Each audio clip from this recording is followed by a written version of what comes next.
And here we are to bring you the Garber Dukes against the Frankenmuth Eagles.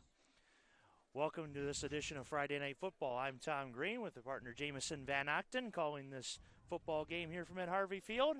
James, good to be with you. Nice to be with you as well, Tom. Yes, good deal. Nice night for Friday Night Football as the Eagles have taken the field. The Dukes setting up in the Spirit Tunnel. Of course, socially distanced, that is, because of the COVID restrictions. But the Garber Dukes will be taking the field very shortly. Colder night, but some clear skies here. Should be a fun night for football. Certainly. A lot has had to happen before this night tonight, of course, with all the restrictions and whatnot. But we're glad to be with you here on this crisp, chilly, early autumn Friday night, the start of October. I'm sure a lot of you have apple cider or maybe something other than that listening to us here. Two good football teams here. There's going to be a lot of talent on this field. Frankenmuth, a historically good team, made a couple of deep playoff runs here. And Garber last year had a 5-4 season and lost in the playoffs, looking to get something going this year and take some momentum into the postseason, hopefully. Of course, good bit there. Of course, for Garber and Frankenmuth, both teams coming in at 2-0. Of course, you can see on the screen there, Tom Green speaking with Jamison Van Ochten. Follow me on Twitter at TomTV23 as well as at TomGreenPod. Really appreciate it. Let me know how I'm doing, and Jamison, that is, on the stream. Both teams coming in 2-0 tonight. Frankenmuth having handily beaten Swan Valley and Freeland. The Dukes having a nice victory over Birch Run, 32-14, I believe, and a 2-overtime victory over Bridgeport, 26-24. So both teams not having experienced a loss yet this season. And unfortunately, one of them will end up going home in defeat. We hope it's not the Dukes, of course, here in the Garber Sports Network. Again, thanks for joining us, and a beautiful night here at Ed Harvey Field. Two good quarterbacks to take the field today. For Frankenmuth, it's going to be number 4, David Reef. He's had a couple of great games. We expect to see big things out of him today. And for the Dukes, it's going to be number 11, Tommy Shapansky, a junior on his second year in varsity. Hope to see big things from him as well. David Reef has done quite the yeoman's work for Frankenmuth. 128 yards on the ground and over 100 passing. Tommy Shapansky, of course, the Michigan commit for baseball. A lot of good athletes on this Garber team. There's 2 baseball commits, actually. Number 27, Logan Hugo, a wide receiver. And like Tom just said, number 11, Tommy Shapansky, a Michigan baseball commit. Should be a lot of athleticism out on this field tonight. You will see a lot of Shapansky to Hugo tonight here on the Garber Varsity Network. Spirit Tunnel lined up outside the fence, just waiting for Garber to take the field. Waiting for Garber to take the field, of course. Beautiful night here. And we'll be with you shortly.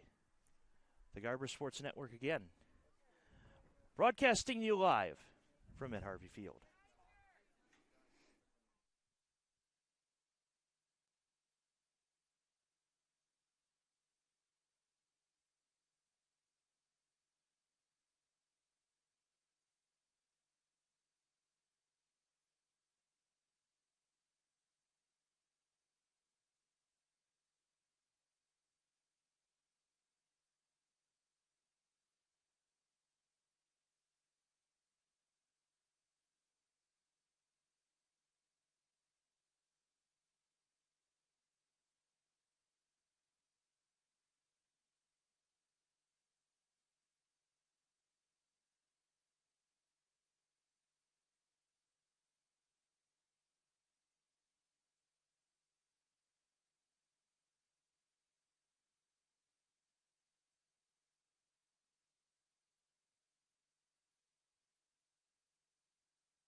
And we're back with you on the Garber Sports Network as you can hear the band playing On Wisconsin, Garber's fight song, as the team approaches the field in the Spirit Tunnel, of course. Socially distanced, that is, because of the current restrictions.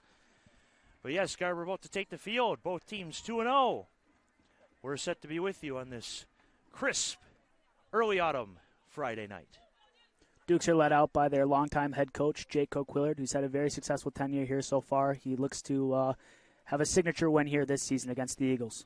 Multiple playoff appearances. However, the Dukes have not beaten Frankenmuth since, I believe, 2008. So this, another time yet that Coquillard and the Dukes have a chance to beat the Coquillard Eagles. really likes his team, thinks he has a lot of talent. He's hoping to come out here and shut down the Eagles on offense and make some big plays. Certainly. The Dukes are approaching at Harvey Field.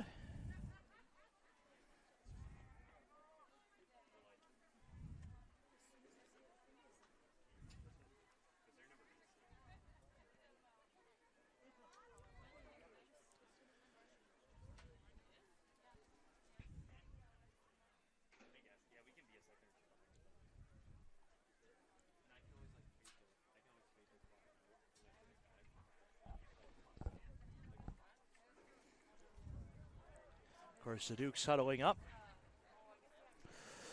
Frankenmuth is along the end zone awaiting the national anthem. Helmets are off. We should get started here in a couple of minutes. Yes, they have gotten ready for the national anthem, and the Dukes will be out of the huddle and greeting the fans here at Harvey Field in just a few seconds.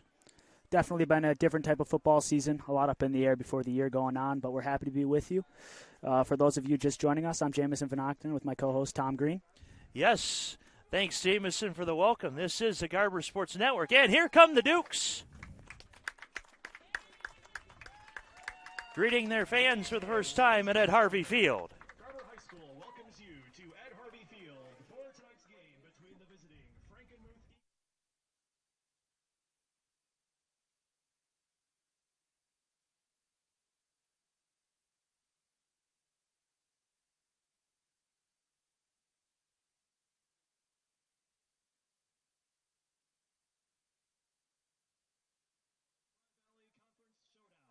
That's AJ, Adam Jakubiak, on the PA tonight. Thanks for the welcome, Adam.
And after a great performance in the national anthem by the Garber Marching Dukes, let's play football. Welcome again to the Garber Sports Network. My name is Tom Green, at TomTV23 and at TomGreenPod on Twitter, as well as WLEW Radio in Bad Axe, Michigan, doing the news. Yes, I am a news and a sports guy. Yes, I do both. I do both. And, of course, joining me is Garber graduate and basketball stud, Jamison Van Octon. Jamison, welcome. Thank you for the introduction, Tom. We're looking forward to a great game here, just awaiting the coin flip at center field. Of course. And a quick stop in from Mike Lepick, the head of Garber Tech. Huge shout-out, Mike Lepick, for organizing all this. Yes, big thanks to Mike Lepick. Also, a huge shout-out to John Bublitz, Mary McGinnis, and Lindsey Hamill. They've done a great job with the tech department so far. Certainly, he's giving out the shout-outs that I would usually give. But, of course, that's why he's my right-hand man tonight. Thanks to our tech crew for organizing this great setup for us, almost on a whim. But, hey, we appreciate it. Garber set up to return. Frankenmuth set to kick on this beautiful Friday night here at Ed Harvey Field. I'd also like to say a special hello to my grandmother who's watching from home. Hi, Grandma. Of course, family shout-out. Always appreciated. Shout-out to the Van Ochtens, and those that are listening, the Greens, and anybody listening to me on WLEW radio that usually do. Appreciate it. And, of course, appreciate all those that have followed me over the years to get to this point. And we're set for a great night of Garber football. Ryan Brenner from Frankenmuth set up in kickoff formation, and he is going to kick. The kickoff is fielded by 27, Logan Hugo. Hugo fields the kickoff. And is shoved. He's met right away after about a 5 to 10 yard pickup by Nick Trombley, number 7 out of Frankenmuth. Garber will take over and start around the 30-yard line. Jameson, it's been a long road to get us to this spot, but we're glad to be here, aren't we? Very glad. It's been a lot of craziness and uncertainty in the world, but I'm really happy high school sports have gone through this year. We look forward to a great night tonight. Certainly, and we'll have a little bit more on the road to get here as the night goes on. Dukes will start at the 31-yard line. The scoreboard says 32. 1st and 10. Alex Christie in the backfield, that is. Shapansky's in shotgun for this 1st and 10 play. Tommy Shapansky in shotgun. The U of M commit throws complete to Hugo. Like I'd said, you'd hear his name a lot tonight. Brought down by Samuel McKenzie after a 10-yard gain. The refs are calling a first down. Good first play by Shapansky and crew.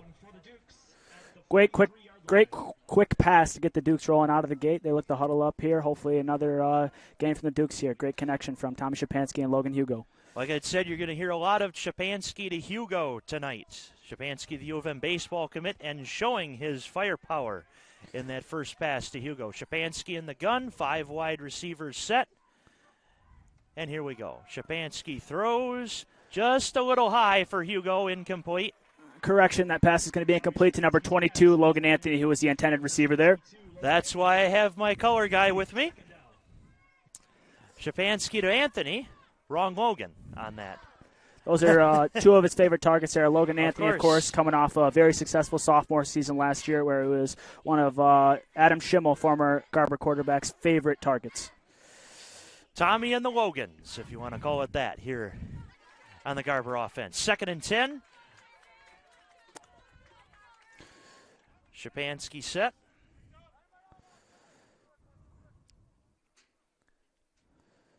Number 42, Colton Potts in motion. Colton Potts being his running back. My mistake. I thought it was Christie. So pass is complete. Caught Logan Anthony over the front. Anthony is wrapped up, but not after a 25-yard gain. That's going to move the chains for a Garber Dukes first down. Garber takes over first down in Frankenmuth territory. The 31, as you could hear Adam Jakubiak over the PA. 1st and 10 for the Dukes from the 31 of Frankenmuth. Their first play in plus territory. Potts the running back. Shapansky set. They've gone to this shotgun formation every play tonight. Let's see what they do here. Shotgun formation. Shapansky goes back, throws. It is caught. Caught by number 8, Cade Coquillard. He fights for extra yards and is brought down. On the catch, brought down by Dalton DeBow, number 25 for Frankenmuth. Also assisted by Tyler Rich, that is. 8-yard gain makes it 2nd and 2 for the Dukes. Yet another nice pass by Shapansky. Passing plays all out of the gate here, but this is the first short yardage situation we've seen here. Let's see what the Dukes do. Certainly. Second and I'll call it 3. The scoreboard will call it 2. 5 wide receivers set. Japanski from the gun. He stands alone. He takes it keeper, himself and is the stuffed Eagles smelled it. For a loss. Nate Jackson and Michael Carter on the tackle. Appeared to be a quarterback draw. Almost a wildcat play if you want to call it back, except for the right snap to the quarterback, not your running back, that would be. 3rd and medium for the Dukes. 3rd and 5. 2 minutes into the first quarter, we have no score here on the Garber Sports Network. And let's see what the Dukes do here. No halfback. Another empty backfield. Shapansky from the gun. 5 wide receivers set. Potts in the slot. Hikes and throws Drops it. back. Batted away. Batted away by Ben Reiner. And what seemed to be a good drive going for the Dukes has now stalled. But right around the 37-yard line here. This appears to be 4-down territory for the Dukes. Let's see if they can get something going here on 4th down. I'll correct you there, the 27, but in no man's land, you almost have to go for it. 4th down, the stadium quiet as the offense prepares its pivotal play. Potts is the running back. Anthony and Ear to Shapansky's right. Hugo and Coquillard to his left. Hugo and Coquillard to his left. Shapansky throws a little too high. Wild pass. That's going to be a turnover on down for the Dukes. Let's see if they can get something Hugo going on claims defense here. He was held by McKenzie to no avail. Frankenmuth will take over on downs after that unsuccessful 4th down play. And Frankenmuth starts 1st and 10. Frankenmuth is led by Davin Reef, their quarterback, who has basically done most of it all on this offense. 128 yards rushing for the quarterback, and also thrown for over 102 victories over Swan Valley and Freeland. Let's see what Frankenmuth's offense dials up here. They go from a conventional formation, looks to be a T. Defense set for Garber. Man in motion. And it's a bubble screen that is, at the last second, slipped out of his hands. Connor Roach, number 23, in motion. 2nd and 10 for the Eagles. Once again, the Eagles led by Davin Reef. Daniel Barger, 112 yards on the ground rushing. Of course, in 2 games. So let's see what the Eagles have drawn up here. Roach departs. And Cole Lindo, takes his place. Pitch to Lindo. Stuffed right away. Van Sumeren, number 21, Alex Van Sumeren. You'll hear his name a lot tonight, as well as 75, Thomas Brosser, assisting on the tackle. Frankenmuth smelled a play right away by the Dukes. The Dukes smell a play right away from the Eagles. Number 21, Alex Van Sumeren, of course, brothers with Ben Van Sumeren, the new Michigan linebacker. If you read the article about him in the, was it the Wolverine Insider I saw? The Wolverine Insider, I saw the email, admittedly did not read into the article, but I noticed that Don Brown likes his improvement so far at the University of Michigan. So in a few weeks, you'll be able to see Ben Van Sumeren for the Maize and Blue. 3rd down and 10, passing play. Just a little too much on that one for Ryan Brenner. Reached out, couldn't quite get it, makes 4th and 10. Punting situation for the Frankenmuth Eagles. And appears to be number 27, Logan Hugo, back to receive the punt. Hugo is back for the Dukes.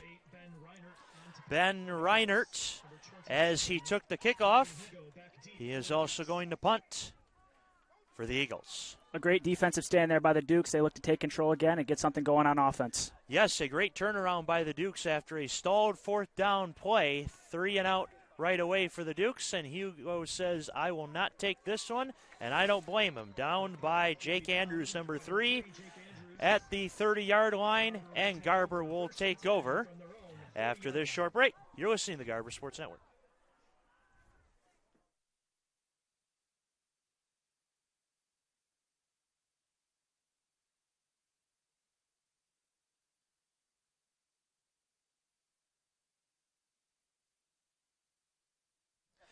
Alrighty, welcome back to the Garber Sports Network. Quick break for you. We both had to grab a drink of pop or water, however your drink of choice. Non-alcoholic, that is. It's Tom Green here at Garber Sports Network with Jamison Van Ochten. 1st and 10 for the Dukes from their own 30. Shapansky back in shotgun. Number 42, Colton Potts in motion, going to the left side. Shapansky pump fakes and throws incomplete for Anthony. Definitely disrupted by the Frankenmuth defensive line there. Looked like his arm was hit on the pass. on the coverage, at least on Anthony. 2nd and 10 for the Dukes. So far, Garber one drive into Frankenmuth territory that stalled at around the 35-yard line after a 4th and 5 incomplete pass. But then again, a 3-and-out on defense, and the Dukes have the ball once again. Shapansky barking the orders to his men. Potts in the backfield. 2nd and 10 for the Dukes. 4 wide for the Dukes as Colton Potts joins Shapansky in the backfield. Shapansky looks, throws for Hugo, a little too much. And just throws long in the outstretched arms to Hugo. They'll have a 3rd and 10 chance here. Hopefully they can get something started. Tyler Rich on the coverage for Frankenmuth as that pass was just a little too much for Hugo to handle. Shapansky jogs over to the sideline to talk to Coach Jake Coquillard to see if what they can draw up here. Coquillard and Shapansky talking about what they're going to muster here on 3rd and 10. Of course, the disadvantage with 2 pass plays that are incomplete. 3rd and long. A big test for junior quarterback here, Tommy Shapansky. Certainly the Michigan commit getting tested here on 3rd and 10. On 3rd and 10, they keep Potts in the backfield instead of 5 wide. Frankenmuth defense with 5 on front. Shapansky takes the snap, looks, and is in trouble. Sacked. And he's brought down That's by Ethan Jacobs on the sack for Frankenmuth. number 9, Jacobs in the backfield. Frankenmuth smelled the play right away. If you looked closely, you saw they were itching to get to the quarterback, and sure enough, they got to him. 4th and long, punting situation. Looks like number 27, Logan Hugo, will be the punter here. Hugo will punt. Logan Hugo to punt for the Dukes. And Riley Roy to accept this kick. To which he will not, as the punt is downed by Earer at the 33. Frankenmuth will take over at their own 33-yard line. 33-yard line, Frankenmuth takes over 1st and 10. 3 possessions, and we remain scoreless here at Ed Harvey Field as the Eagles take over. Once again, we're happy to have you joining us here in the Garber Sports Network. Tom Green, Jamison Van Ochten with you on this crisp, beautiful Friday night. Eagles in the T formation. Reef, their all-purpose quarterback, taking the snap. He's going to keep it himself here. As promised, Reef, the all-purpose quarterback, getting his all-purpose yardage here into Garber territory. Long run. 1st down, Eagles in Duke territory. Looked like a little read option there from the quarterback, but a great 60-yard gain from the Frankenmuth quarterback. 60 yards on the run. Colton Potts with a touchdown-saving tackle for the Dukes as the Eagles have 1st and 10 in Garber territory. David Reef showing off the wheels for the first time tonight. Let's see what Garber can do. Reef adding on his 128 yards on the season on the ground. We can make it 188 just about. And looks like there was some movement. what's going to be the call. Flag on the field. Who jumped? Did Frankenmuth jump or did Garber jump? Right here, it looks like it's going to be a false start. It's going to send Frankenmuth back 5 yards. Indication is false start against the Eagles. Indication is false start against Frankenmuth. 5-yard penalty makes it 1st and 15. Still in Garber territory for the Frankenmuth Eagles. Coming off our first big play of the night, Davin Reef runs for 60. And, of course, is taken back 5 now by the false start. We have 1st and 15.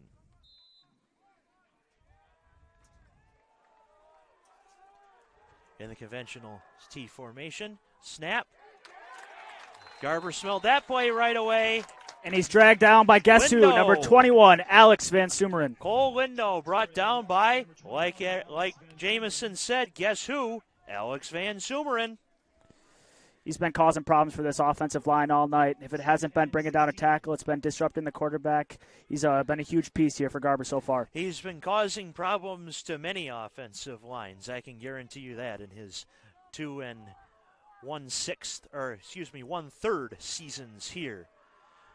A keeper by Reef. Another long run. Number 17, Matt Van Sumeren with a touchdown saving tackle. And a big hit, touchdown saving tackle by number 8, Cade Coquillard. Cade Coquillard on the assist as well. Another first down for Frankenmuth. 1st and 10 for the 16.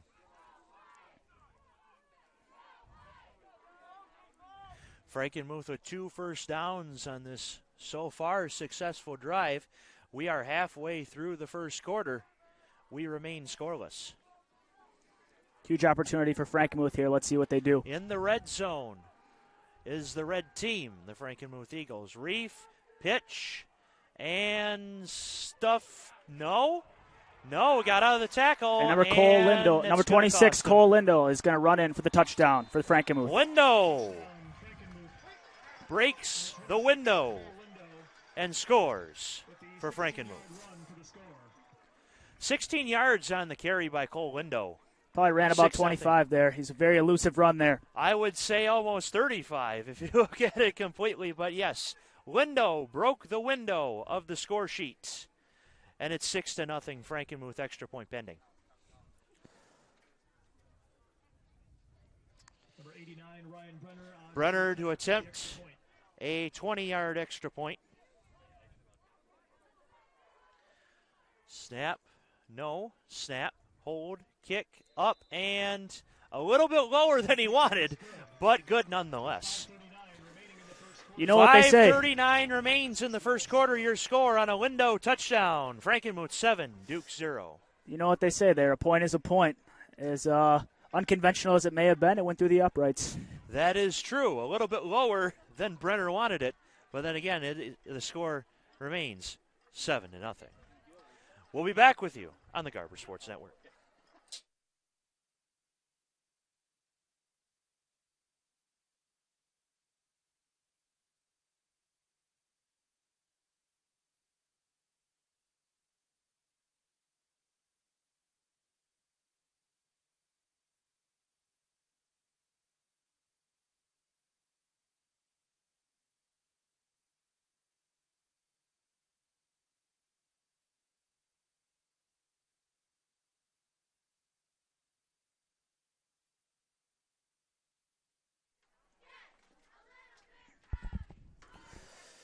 And we're back. I am Jamison Van Ochten along with Tom Green. If you're just tuning in, the score is 7-0 in favor of the Frankenmuth Eagles. They're set to kick off.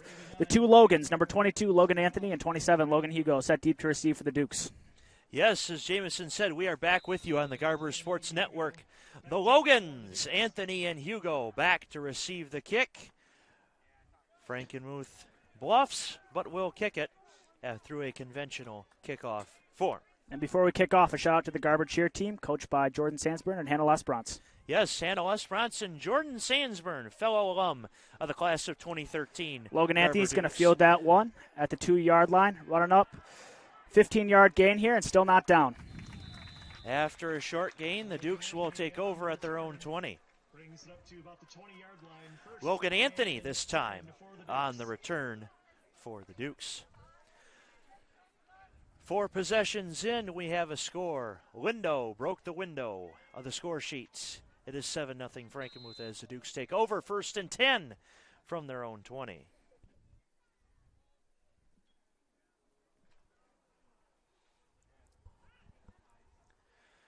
Shapansky in the gun with Potts Colton Potts in the backfield. Shapansky in the shotgun once again. Running 4 wide. Receivers, Shapansky takes the snap, throws, batted down, but caught by Hugo. Nice catch, Logan Hugo. A great catch there. Great focus by number 27, Logan Hugo, to keep his eye on that one. Tuck it in and run for about 5 extra yards there. It's going to be a Dukes first down. Hugo getting the axe. That is yards after catch. Connor Roach on the tackle for Frankenmuth, but not enough before Garber first down.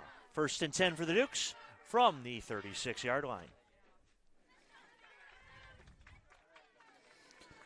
Dukes are going to go 5 wide here. Shapansky's back in the shotgun. Let's see what they go for here on this 1st and 10 attempt. Empty backfield, as Jamison said.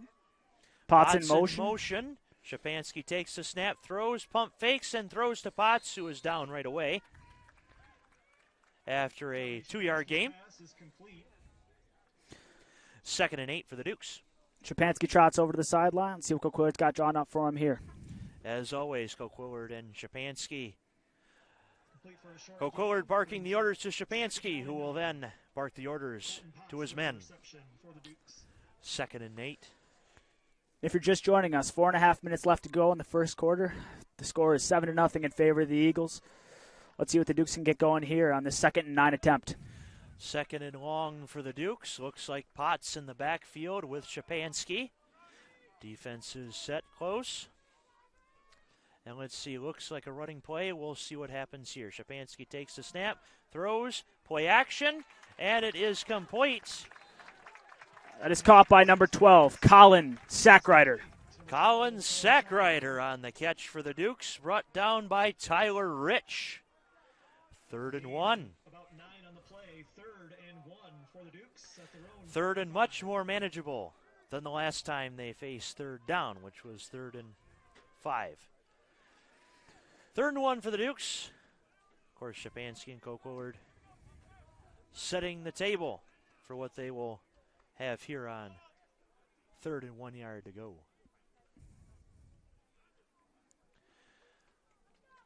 So far, the defense has only seen, the offense has seen 4 downs in Frankenmuth territory. Shapansky barks orders out at the line, sends number 12, Colin Sackrider, wide. Number 12, Sackrider in motion. Sackrider in motion, empty backfield. Receiver slipped, but there's a flag. Surely going to be pass interference here. Let's see what this is. I felt the receiver slipped, but let's see what the refs will call. Perhaps Jamison include a possible pass interference. The refs debate. Let's see what they call. All 3 on the discussion here. 3:10 to go, 7-0 Frankenmuth here on the Garber Sports Network, and let's see what the call is. Pass interference against Frankenmuth. That's going to be on number 9, Ethan Jacobs. 15-yard penalty. In the MHSAA, it is not an automatic first down. However, because it is past the chains, it nonetheless is a first down. And Garber will see the football. 1st and 10 for the Dukes. Not quite in plus fair territory, but assuming a gain on this play, they will see the ball in Frankenmuth territory once again. A nice break for the Dukes here. Let's see if they can get something started and flip the field. Yes, I did not see that play completely, but I felt the receiver slipped on that play, so nonetheless, a call in Garber's favor. 1st and 10 for the Dukes at midfield.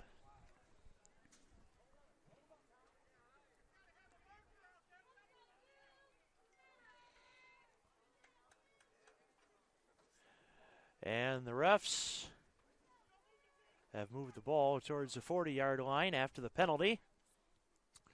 I felt something was slightly off there when they put the ball on midfield. Like 1st and 10 now at My assumption, even though I had never said it on air until just a few seconds ago, was correct. Garber sees the ball in Frankenmuth territory, 1st and 10 at the 41-yard line of the Eagles. Empty backfield. Shapansky sets. Potts in motion. Pitch to Potts. And he turns the corner and gains only about 3 yards before brought down right away by Nate Morris. Looked to be a gain of more than a few, but Morris made sure it was less than a few. A lot of emphasis on that hit there by Morris. Yes, a punishing hit, but nonetheless keeps the Dukes in 2nd and long. 2nd and 8 for the Dukes. Shapansky sets up the table for this play. Empty backfield. 5 wide receivers set. Dukes from the 38 here. Potts in motion. Pansky's pass is complete. Over the middle to number Anthony, 22, Logan Anthony.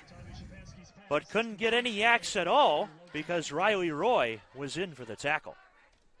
Yaks being yards after catch, of course. 3rd and 3 for the Dukes here. Adam calls it 2. We'll call it 3 here on the Garber Sports Network. Shapansky sets up once again. We have an empty backfield, that is. Anthony in the slot, and Hugo to his left. In the gun. He sets, hikes, throws, almost intercepted. In fact, was intercepted. If so, that'd be number 14, Cole Jankowski. Cole Jankowski, one of the leaders on defense. And it is, in fact, an interception. Frankenmuth ball. It looked to go through one of Frankenmuth's hands, and then Jankowski brought it in right away. Frankenmuth will take over in their own territory, 1st and 10 from the 29. A huge shift in momentum there as the Dukes were in good field position. Certainly, they were looking to drive down the field, and all of a sudden, a pick. It happens. Reef in T formation. His running back, Lindo, goes wide. Empty backfield, Lindo in motion. The pitch to Lindo, and Alex Christie on the tackle. In the backfield, smelled the play right away.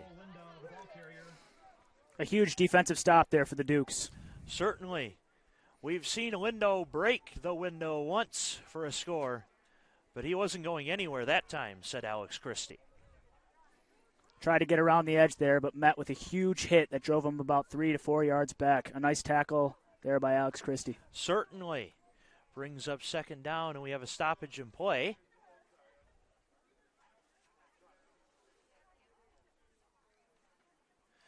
Looks like the call is a sideline warning against Frankenmuth. For the first sideline warning, there is no penalty yardage. However, for the second sideline warning, correct me if I'm wrong, I believe it is a 15-yard penalty on the second sideline warning. So Frankenmuth has been warned for the sideline.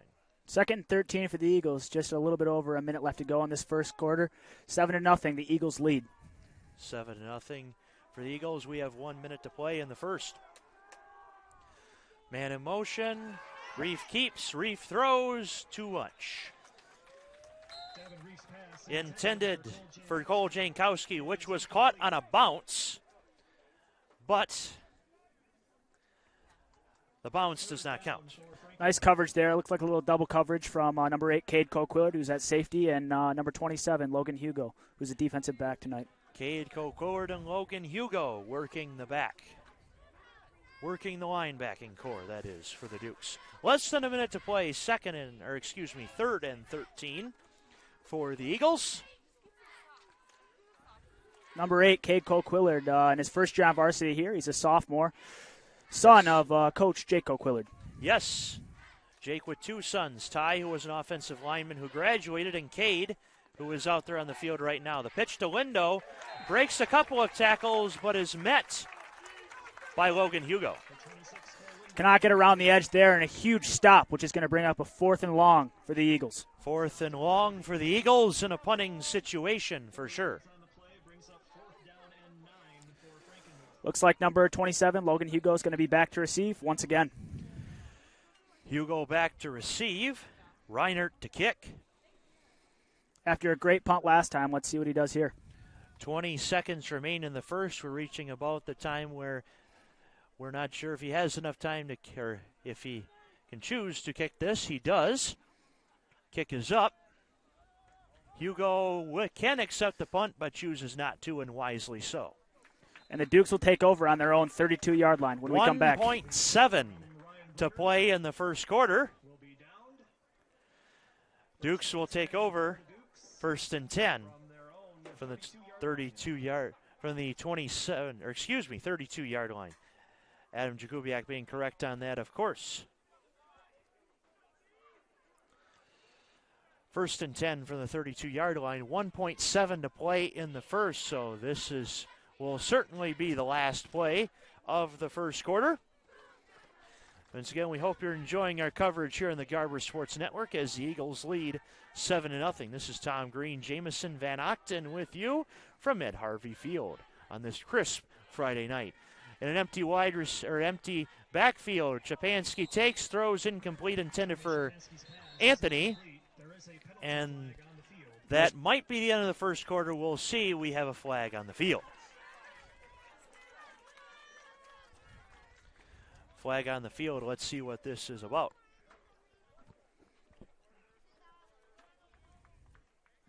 Of course, because of COVID restrictions, the players have to handle the ball in the hash marks. And the call is holding, offensive holding against the Dukes. That will take them back 10 as we approach the second quarter. It is 7-0 in favor of Frankenmuth. You are listening to the Garber Sports Network.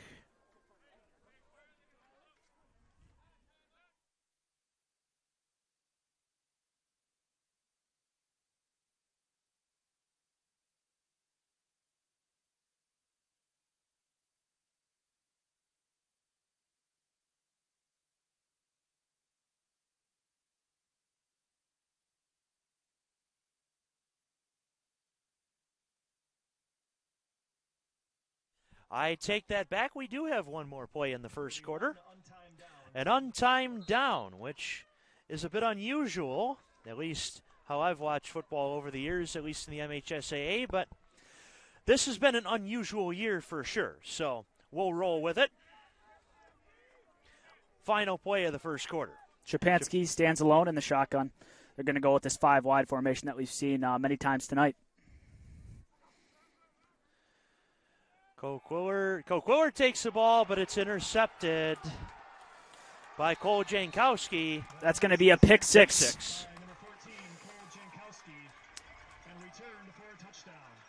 Surely not what the Dukes are hoping for there with the untimed play. They're looking to get a little bit of momentum headed into the second quarter, but the score is going to be 13-0 in favor of the Eagles.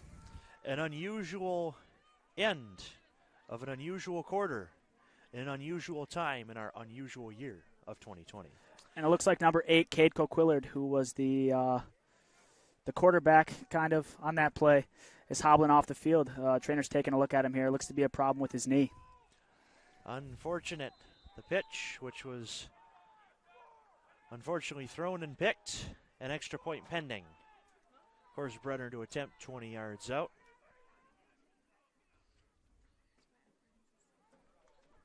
Number 89, Ryan Brenner, on to attempt the extra point. Number 89, Brenner, who's made one before today. So far. Well, we appreciate the 160 of you that have tuned in and listened to us here in the Garber Sports Network. Kick is up a little bit higher this time, and once again good. 14-0 Frankenmuth at the end of this first quarter of play. You're listening to the Garber Sports Network.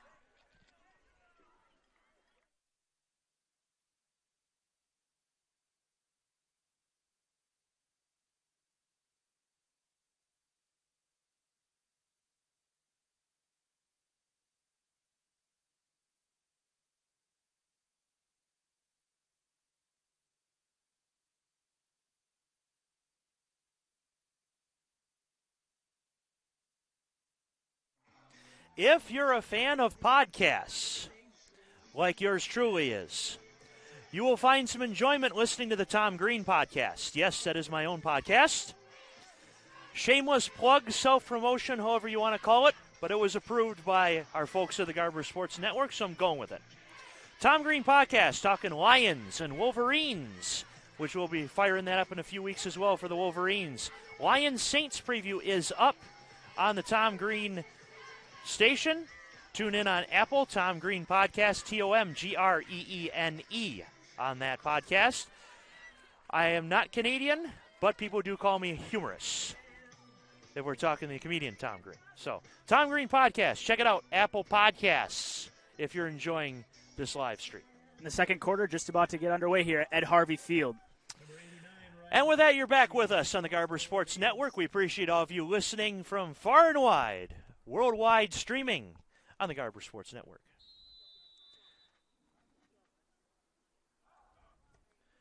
Kickoff is away. And after about a 10-yard return by Blaze Millar with blazing speed. On the return for the Dukes. 1st and 10 for the Dukes from the 39. From their own 40-yard They've dug themselves a 14-0 hole here and are trying to get some momentum here on offense. 2 possessions down, but we've seen many times before in many different football games where 2 possessions is not necessarily safe. So, plenty of ball game left for you here on the Garber Sports Network. Just starting the second quarter, this is Tom Green at TomTV23 at Tom Green Pod with you, as well as Jamison Van Ochten, my right-hand man for tonight's Garber-Frankenmuth matchup. Great to be with you, James. Great to be with you as well, Tom. We're looking for the Dukes to get some momentum here, hopefully cut into this 14-point deficit. Tommy Shapansky is in the backfield with a halfback. They go 4 wide. Potts in the backfield. Potts looked to be in motion to start. Pass probably was better. That was incomplete. Intended for Potts. Ben Reinert on the coverage for Frankenmuth. Appeared to be a little 2nd and 10. bootleg there, but Shapansky's pass is going to be incomplete, almost thrown away to the A intended bootleg receiver. gone wrong, and if you saw the play pan out, it was probably better that went wrong. Yeah, surely a reception there would have been tackled for a loss. It would have been a TFL. Would have been unfortunate, but incomplete pass brings up 2nd and 10. And for those wondering, TFL is tackle for loss in layman's terms. Yes. As Jamison knows, I've used those terms often. YACS, yards after catch or yards after contact, and TFL, tackle for loss. Potts in the backfield. Shapansky from the gun, as he has been the entire game. Potts in motion. Sets, throws, almost, and stripped, but recovered by the Dukes. The defensive line from Frankenmuth has been causing lots of problems here for Shapansky in the backfield. He has. Shapansky was lucky there. That is offensive man was there in the recovery. coming up.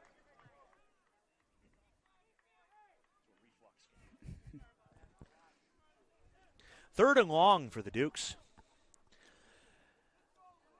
After a nice defensive stand to start the game, unfortunately, the Dukes give up a score and a pick 6 to make it 14-0 early in this second quarter. But lots of ball game left. 3rd and long, 3rd and roughly 20 for the Dukes. We wish it was 3rd and 9, but it is actually 3rd and 20. Just jabbing at one of our tech guys, John Bublitz. Glad that he's here, though. Shapansky sets, throws complete to Anthony, but well short of the first down. They're going to be met with, it looks about 4th and 13 here. A nice pass there from Shapansky, but just not enough to move the chains here. Riley Roy on the tackle for Frankenmuth. 4th and 13 for the Dukes, and a punting scenario once again.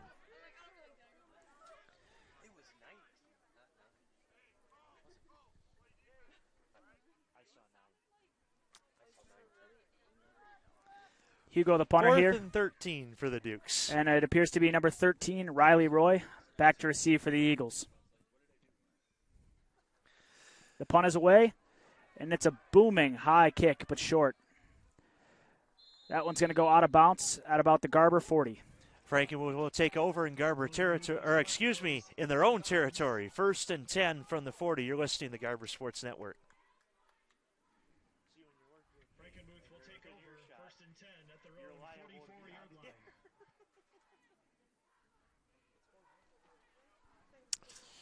First and 10 for the Eagles from the 44 in their own territory. 14-0. Frankenmuth leads the Dukes. 9:56 remaining in the second quarter of action. Number 4, David Reef, their quarterback, has been all the hype tonight. Yes, I talked about him being the all-purpose guy, and he has lived up to that hype tonight. Lindo on the carry, almost brought down the backfield, and is brought down the backfield by number Matt 17, Van Sumeren. Matt Van Sumeren there on the tackle. No relation to Alex or Ben Van Sumeren. 2nd and 8 for the Eagles. Fun anecdote, I found that out the hard way as I have been doing the PA for Garber for many years. As you probably noticed the voice of the Dukes, I had called Matt Van Sumeren his brother when I was corrected ever so quickly that they were not related. I learned my lesson immediately, as we do in the world of broadcasting. 2nd and 9 for Frankenmuth. Reef from the conventional set. Sets, throws, batted away by number 55, Braden, as he likes to be called at school, Beef Swartout. 3rd and 8 for the Eagles. Jamison stands speechless by that. 3rd and 9. That's a nice deflection there for Beef, an absolute giant of a human being, standing at a whopping 6'7". And you just heard the reasoning why Jamison wanted me to call him Beef, as I have done so. Beef is a three-sport athlete here at Garber. He's a football star. He plays basketball as well as runs track and field. Yes, the multi-sport athlete, which is great, especially in the world of high school athletics. Play multiple sports, folks, if you're listening to us. And if I'm not mistaken, Swartout's just recently committed to Michigan Tech for football. Going to the Great White North goes Braden Beef Swartout. Pass is incomplete, intended for Riley Roy. 4th and 8. And the pressure on the quarterbacks there is going to be, again, by Braden Swartout as he forced him out of the pocket there. Yes, as we hype him up on the broadcast, he performs well on the field. Not the announcer's jinx, but the announcer's blessing, if you want to call it that. 4th and 9. Punting situation here for the Eagles. Hugo back to return. He has not fielded a punt yet so far. Let's see what he does with this one. Neither side actually has fielded a punt so far, as all kicks have yet to be accepted, and this one will not be accepted either. It was going to be downed at the 13-yard line by number 50, Alec Martin. And I don't know if you saw that one there, Tom. That kick was actually lucky to get away. Number 17, Matt Van Sumeren, almost blocked the punt there. Matt Van Sumeren on the great coverage for the Dukes. Again, why I have a color guy, I was looking at the ball. I was looking towards Hugo's return that wasn't. Jamison fills in for me there. And another great punt by Frankenmuth here is going to flip the field and pin the Dukes deep in their own territory again. That's been one thing about this game, is the kicking so far. The kicking has been great. A nice stop by the Garber defense there. Yes, certainly. 1st and 10 for the Dukes, deep in their own territory from the 13-yard line. 8:55 remains in this opening half. Frankenmuth with 14 and Garber yet to score. Looks like we have a fullback next to Tommy. It's going to be number 21, Alex Van Sumeren. Alex Van Sumeren, as he's taken fullback snaps before. And this is a running play. One of the first on the night. Potts on the carry, goes nowhere. A big stuff there from the Frankenmuth defensive line. A big hit. He went nowhere there. I correct myself. That was Alex Christie on the carry. We've seen Potts just about for the entire game on the backfield, but in this case, Alex Christie takes the snaps. The brother of Garber grad Greg Christie, who ran wild last year for the Garber Dukes. That's actually one of Garber's first running plays this year. Looks like Shapansky's probably going to come out here, and they're going to look to get a big pass here on 2nd and 11. 2nd and long, you would think perhaps a passing play. Again, the fullback set. Alex shifts to Shapansky's left. Christie in the backfield. Van Sumeren handles it and gets a little farther than Christie did on the last play, but still nonetheless not much there. Brought down by Dalton DeBow, number 25 for the Eagles, as well as Cole Jankowski, one of Frankenmuth's defensive leaders on this D-line. And, Tom, I'd say it's definitely not an overstatement to say that this Frankenmuth defensive line has been tough as nails tonight. Yes, they have been tough as nails. Certainly. Not allowing a point and allowing only 4 plays in opposition territory, or in their territory, if you want to call it that. Going into the second quarter here, 3rd and 11 for the Dukes. Another 24 have joined us since our last check, 184. We appreciate the 184 of you that have joined us here on the Garber Sports Network. Pass is complete, but he does look to be short of the first down. A great catch there by number 27, Logan Hugo. He's a great athlete out here on the field tonight. Shapansky to Hugo, the connection once again. To number 27, Logan Hugo. It's going to bring up a tough decision for Coach Jake Coquillard. It's going to bring up 4th and short. What do you think, Jamison? Do you go for it here? 14-0. The momentum definitely favors Frankenmuth here. I say you try to make a big play and move the chains. On this, if I was giving my honest opinion, it would depend on the day. On Saturdays, if I were a team that's looking for an upset, I'd go for it. On Sundays, I wouldn't. Friday night, you're at home. You're down 14-0. Why not roll the dice? And it looks like the Dukes are going to go for it here on 4th and 1. A huge play here. 4th and 1 in the full back set, and Shapansky's going to call time. Timeout Dukes, their first of the half, 6:10 to go. 14-0 Frankenmuth. You're listening to the Garber Sports Network.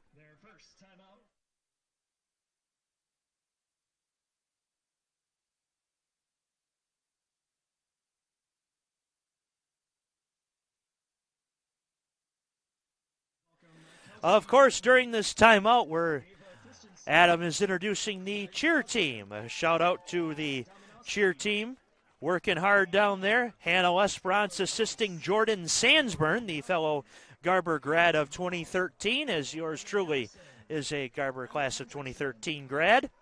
Garber alumni working here at Ed Harvey Field on the Garber Sports Network.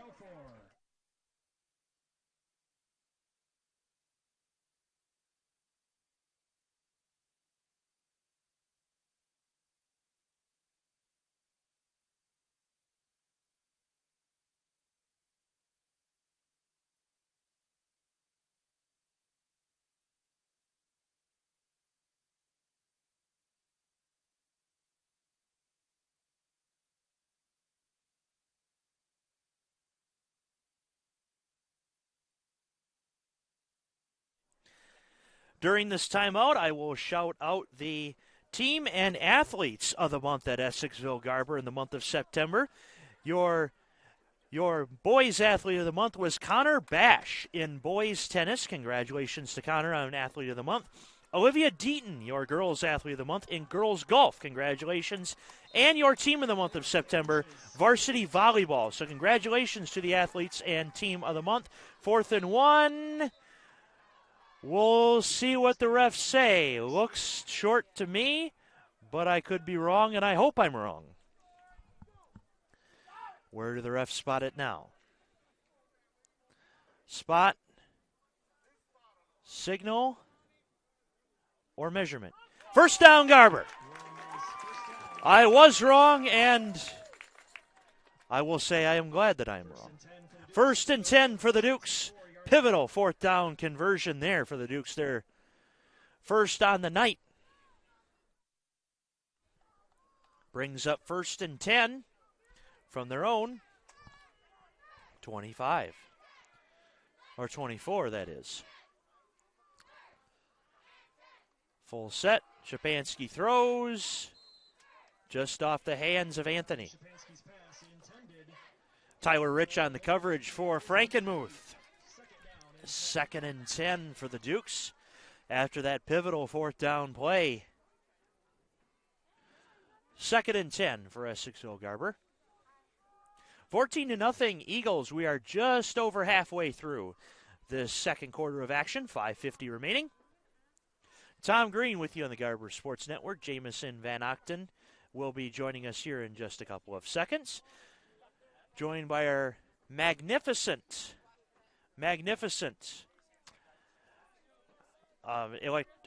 electronics crew. Thanks again for bringing us this technical coverage here in the Garber Sports Network. Have to be friendly to my crew, otherwise they'll mute my mic. 2nd and 10 for the Dukes. Shapansky throws off the hands of Jankowski and almost into the hands of Anthony.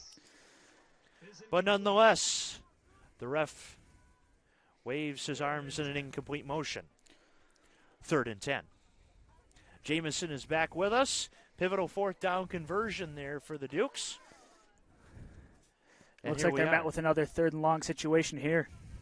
Another 3rd and long for the Garber Dukes. 2 incomplete passes brings up 3rd and 10. Shapansky getting this pivotal play call, that is, on this 3rd and 10.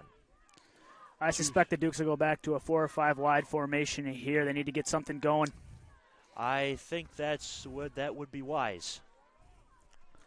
But instead they remain with the full-back formation. Looks like Hugo's in single coverage, and they're going to go to him. Single coverage is going to go to him, and double coverage in the end. Incomplete. There is a flag. Incomplete. There is a flag. However, let's see what they will call here. Perhaps it looked like an interference to me. Yeah, I saw a little enthusiasm out of Coach Coquillard there. Surely should be a call going the Dukes' way. Yes, well, Hugo looked to be held there in double coverage. Let's see what the refs will call.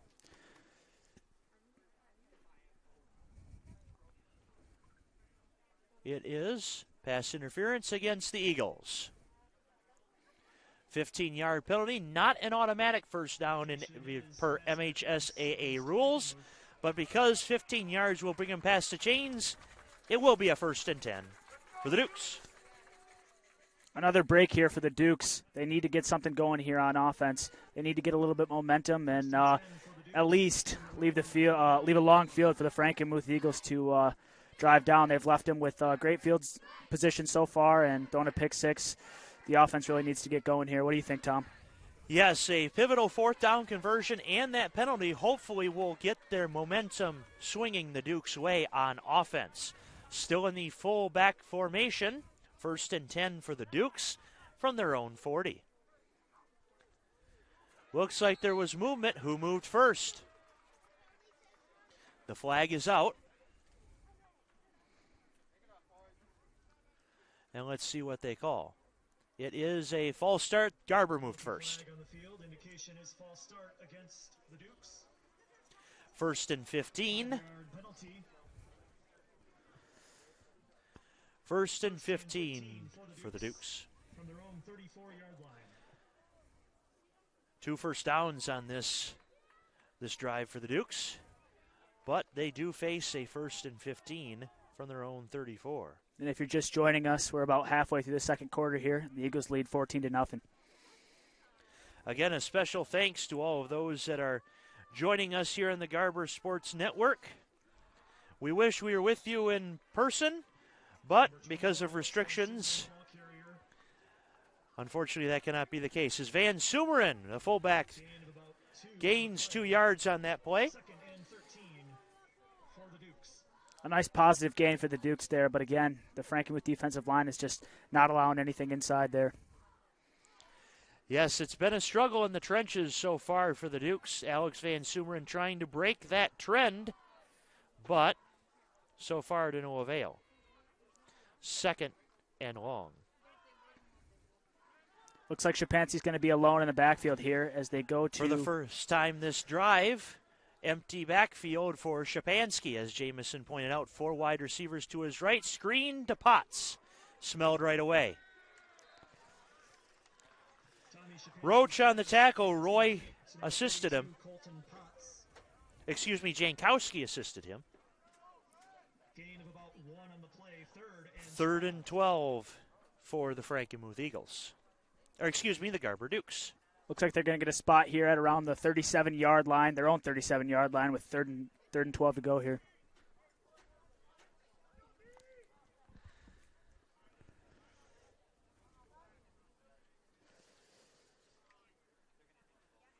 Again, a special thanks to our technical crew for helping us out tonight. Third and long for the Dukes. Japansky is joined by Potts in the backfield. Japansky sets, waits a while, throws. You got Hugo. Yes! Boy, was that dramatic. Hugo with a huge catch for the Dukes, brought down by Samuel McKenzie, but not before a Duke first down in Frankenmuth territory. Boy, could that swing momentum, or could that swing momentum? That swung some momentum, Tom, and that was great focus by wide receiver number 27, Logan Hugo there. An extremely athletic catch as they flipped the field. Yes, certainly a huge flip of the field for the Garber Dukes as they are down 2 possessions, but I'm gonna be frank and honest with you, James. It feels like 4. It does. First and 10 for the Dukes in Frankenmuth territory. Potts in the backfield. Ball spotted at the Frankenmuth 26 here. Japansky hit as he throws, complete to Anthony into the end zone. Touchdown, Dukes. And that is a huge swing of momentum for the Garber Dukes there. A 26-yard completion to Anthony over the middle for a Garber Dukes touchdown. And a drive that was 4th and 1 from their own 24-yard line ends up in 6 points with an extra point pending. 2 huge plays from Shapansky to Hugo and Shapansky to Anthony. Number 7, Blaze Millar here to kick the extra point for the Dukes. Blaze Millar, a name we have only called once so far tonight until now, is on to attempt the extra point and make it a 7-point game. Right now it is a 1-touchdown game, but the extra point will make it a lot easier to tie things up. 14-6 right now, extra point pending, 3:20 left in the second. We've seen number 89 on Frankenmuth, Brenner, split the uprights twice as Blaze Millar looks to match him here for his first attempt of the night. We have. Brenner has made a difference so far in the kicking game. Let's see if Millar can do the same.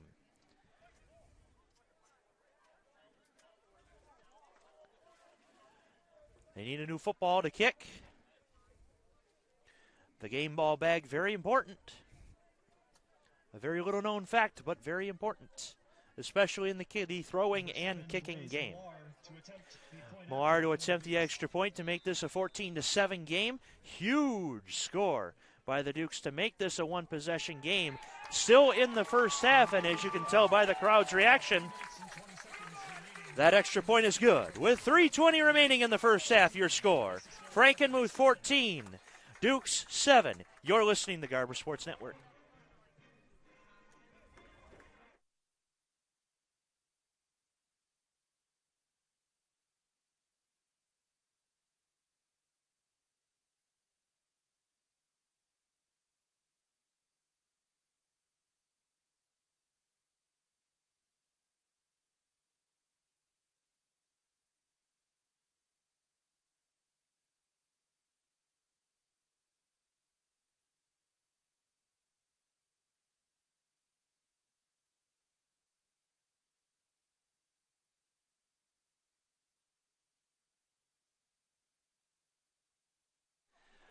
Welcome back to the Garber Sports Network. It is 14-7 in favor of the Eagles. The Dukes about to kick off, and Jameson, you were telling us about Tommy Shapansky and Logan Anthony, who were at the connection on the last touchdown. Yeah, a couple juniors here at Garber. They have a lot of great chemistry, as I believe they are lifelong best friends, have a lot of chemistry, and it's shown here out on this field tonight. Certainly. Team chemistry is a huge thing, especially in the age of COVID, but especially in the age of any type of football. Tyler Rich on the return for the Eagles, and he breaks a tackle. Almost gone, but certainly Forced not out of good bounds there by number for the Garber 42, Dukes. Colton Potts. Tackled by number 42, Colton Potts. Colton Potts with a touchdown-saving tackle. It looked like Rich was tackled deep in their own territory, but Rich First and 10 for Frankenmuth struck gold on the run. from the Dukes. And if you're just tuning in, it's nice to have you with us. A little bit over 3 minutes here left to go in the first half. First and 10, Frankenmuth ball from the Garber 23-yard line. Yes, Jameson's got my back there. Frankenmuth. First and 10 in Garber territory from the 24-yard line. Roy on the carry, brought down right away. Big tackle there. Appears to be number 57, Nick Baskett. Nick Baskett Tackled by number on the 57, tackle. Nick Basket. Second and 10 Second down for the Eagles. Under 3 minutes to play here at Ed Harvey Field. You're listening to Garber Sports Network. Again, my name is Tom Green, and this is Jameson Van Ochten with you here from Ed Harvey Field on the Garber Sports Network. Second and 10. Reef keeps the ball. Davin Reef on the quarterback run. Number 57, Nick Baskett in on another tackle. Basket on his second consecutive tackle. On the tackle for the Dukes. 3rd and 5 5 on the play. Third and for Nick the Baskett's Eagles. been a big part of this defensive line here for the Dukes, and let me tell you, he's just as impressive off the field as he is on. As certainly with team chemistry, you need to make sure all the eggs are in the basket, and basket is the basket that holds said eggs. 3rd and 5.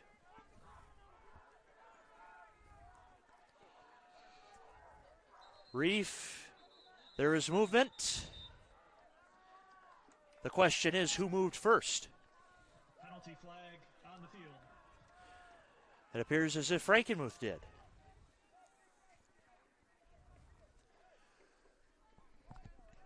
Indication is false start against the Eagles. And they did. False start against the Eagles. 5-yard penalty. Third and 10. 3rd and 10 for Frankenmuth. So far in this defensive drive, Nick Baskett with 2 tackles for the Dukes. Big third down play made slightly easier for the Dukes with 3rd and 10. We are under 2 to play. Of course, in the MHSAA and in college, no 2-minute warning. So we roll right along here with 1:44 to play. Reef throws. Almost intercepted and almost caught. Pass intended for number 8, Ben Reiner. Intended for Reinert, Hugo, And 10. and Coquillard on the coverage. Big stop for the Dukes, 4th and 10 in no man's land. Frankenmuth's going to go for it. Hugo a little slow to get up there, but it looks like he's walking it off. But number 22, Logan Anthony, is going to check in for him As here. a precaution, Hugo moves to the sidelines, and Anthony will take over. Logan for Logan. Hugo readjusting his brace, or sock that is. Stretching that knee. Looks to be all right, grabbing some water on the sidelines. Yeah, hopefully just a cramp here, Tom. He's a huge piece of this Garber Hopefully offense just a and cramp. defense. Certainly. For the Eagles. Got to hydrate. 4th and 10, and we have a stoppage of play. Somebody called timeout. Who did? Timeout called by the Dukes. Their second. Garber calls their second timeout. They have one timeout Full timeout, 1 timeout remaining, 1:36 left in the half. You're listening to the Garber Sports Network.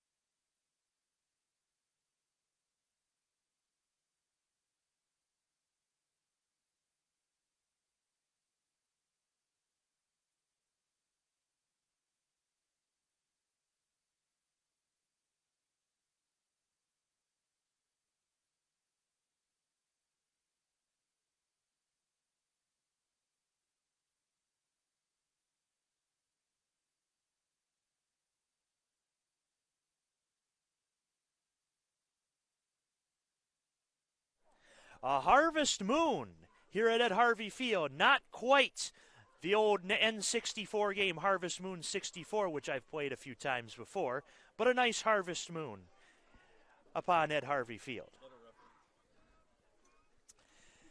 Well, with that, welcome back to the Garber Sports Network. A minute 36 to go, 14-7 Frankenmuth. The technical team commenting on my anecdotes, which I love to do because people like it. Pass falls incomplete, and that is a big stop. 91 seconds on the clock. Garber has a chance to tie this up before halftime.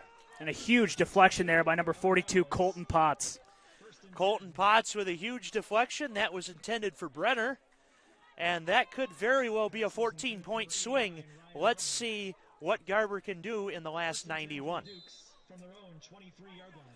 23-yard line, 1st and 10. Essigsville Garber with a chance to tie this ball game before the half. Shapansky getting the orders from Coach Willard. And, Tom, I think the offenses have been good here tonight, but the stories for both teams have been the defense. There's been a defensive battle here so far. Certainly a defensive battle. A pick six, the mistake for Garber. They have been pretty flawless, quote-unquote. I shouldn't, of course, not flawless, but at least no turnovers or bad penalties is what I'm saying with the flawless quote. Shapansky's pass falls incomplete, intended for Anthony. Jankowski on the coverage, 2nd and 10. Of course, Anthony and Shapansky being lifelong friends, as Jamison talked about. Team chemistry, again, a huge thing, especially in the age of COVID, in the age of football. 2nd and 10 for the Dukes.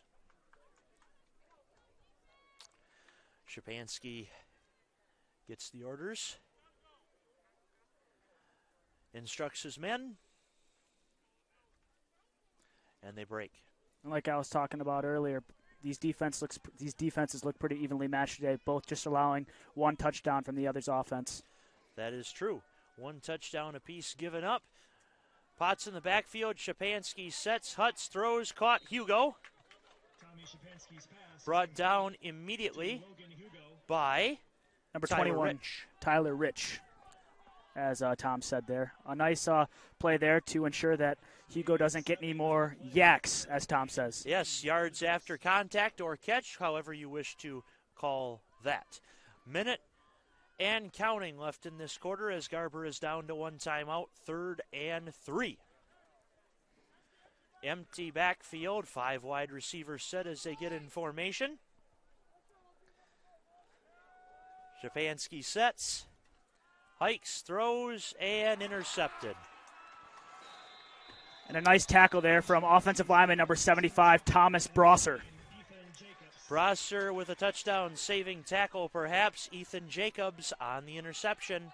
42 seconds, and just like that, Frankenmuth has a chance to take a 2-score lead.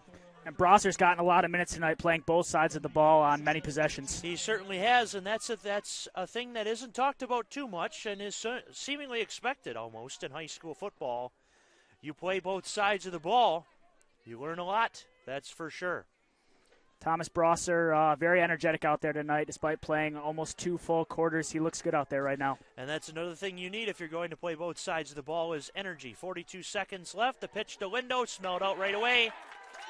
Nice tackle, Alex Christie. 2-yard loss on the play. The clock continues to run until I said so. Perhaps an announcer's blessing, an announcer's jinx, you be the judge. Frankenmuth calls their first time out of the half, 14-7. You're listening to the Garber Sports Network.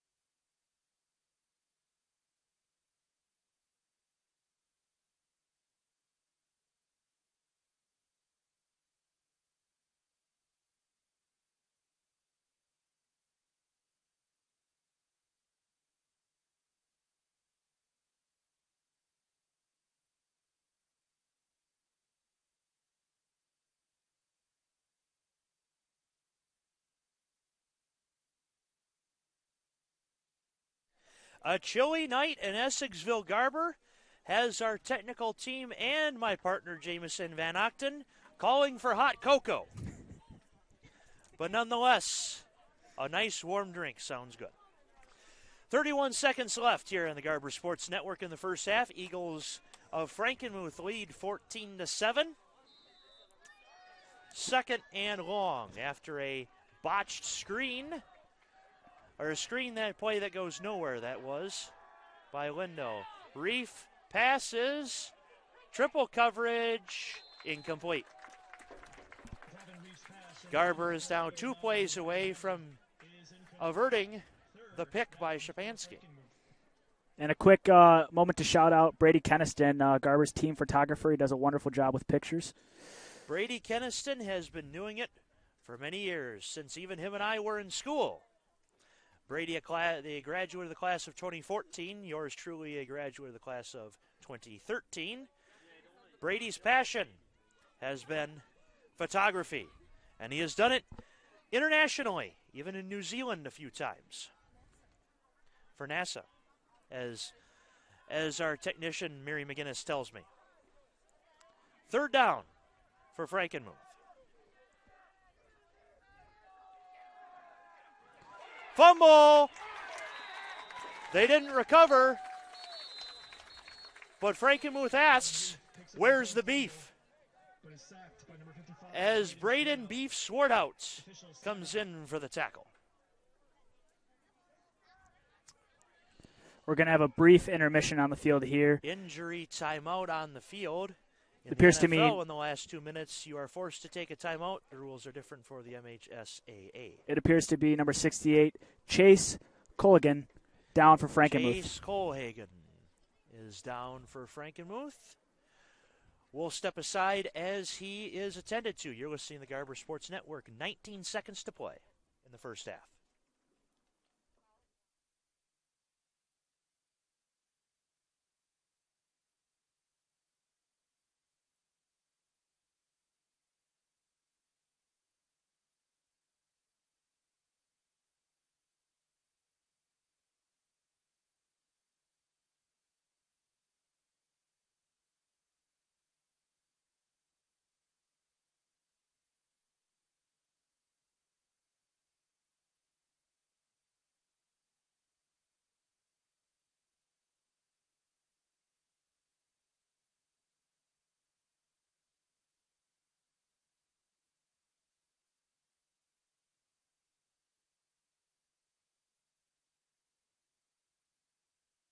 And number 68, Chase Colhagen for Frankenmuth, stumbles off the field. He appears to be okay. We hope he's healthy.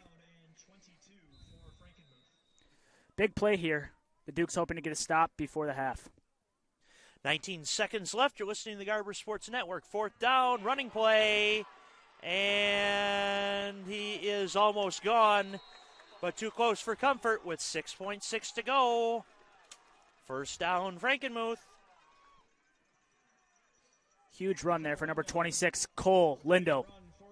Lindo once again trying to break the scoring window. Frankenmuth calls their second timeout.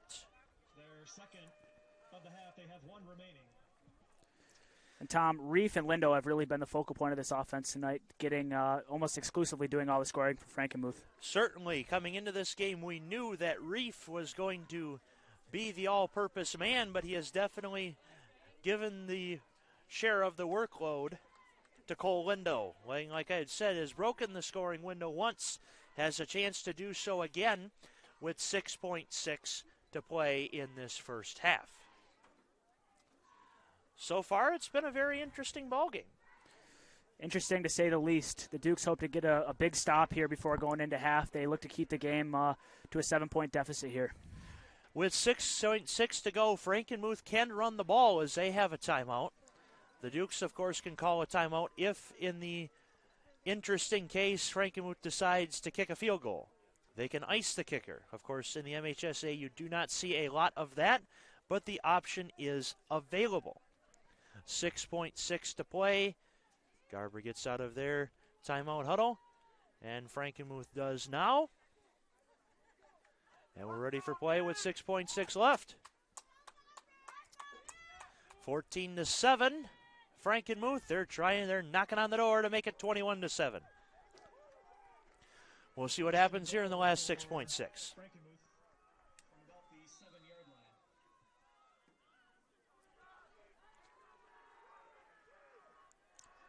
Reef throws. Caught, but out of bounds. But there are 2.9 seconds remaining. Ethan Jacobs, but he's ruled out of bounds. Second and goal. So the Eagles have one more shot. Garber fans take a sigh of relief there, but they're put back on the ropes again as they look to get one more. As Frankenmuth looks to get one more playoff, they need to get a big stop here with 2.9 left to go in the half. They breathe a sigh of relief through a mask, that is. And as I had hinted, perhaps a field goal attempt would happen. And here we go. To attempt a field goal.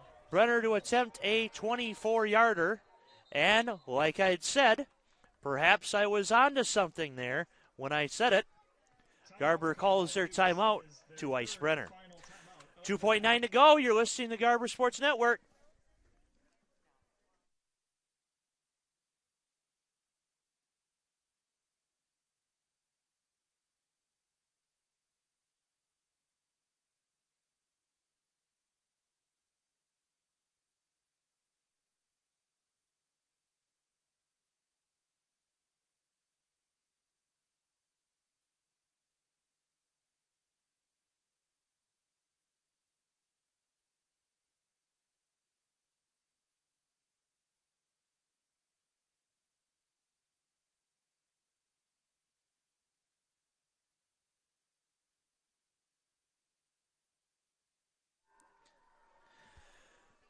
And we're back with you on the Garber Sports Network. Field goal attempt of 24 yards, 2.9 to play. This will be the last play of the first half. Brenner to attempt from 24.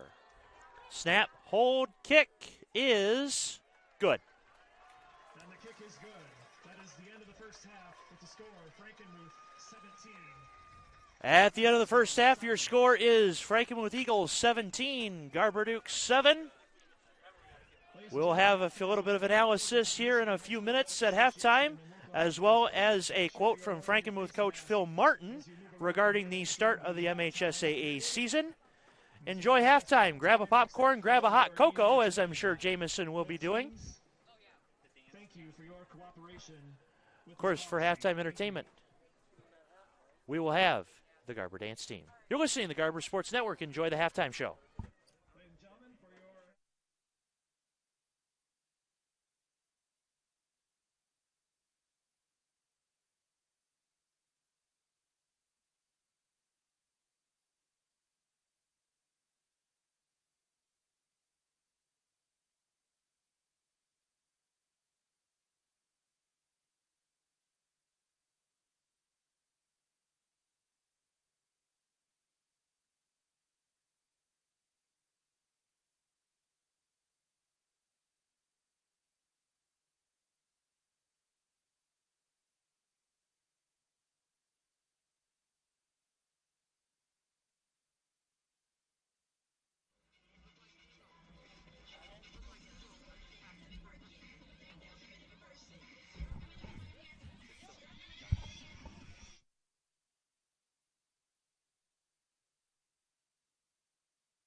As you can see on the bottom of our screen, Frankenmuth is taking back the field, so we're back with you here on the Garber Sports Network. My name is Tom Green, and Jamison Van Ochten is with me here on this chilly but beautiful Friday night.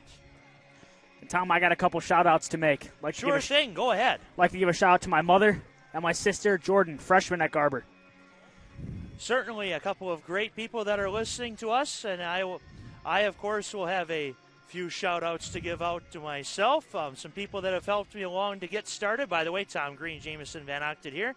Jamison gave a couple shout-outs to some people that have helped him and are going to have a great impact at Garber. One person to me that I felt made a great impact at this school, John Morosi, graduate of the class of 2000, working with Fox Sports right now in the MLB.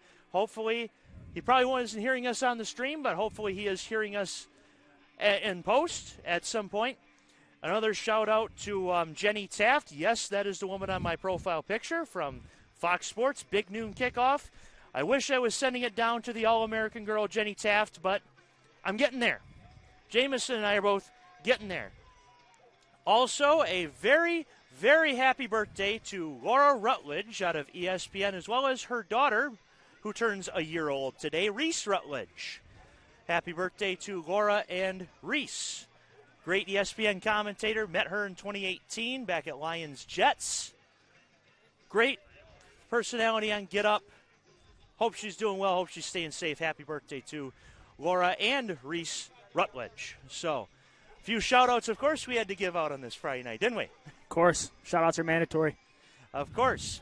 And as promised, there was a quote I wanted to bring onto this telecast from Frankenmuth coach Phil Martin.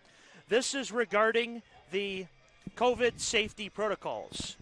In an article on MLive, he says, "What I have not seen are the numbers in football where the players are socially distanced. I went back to time our plays last season. The average play was about 4 or 5 seconds.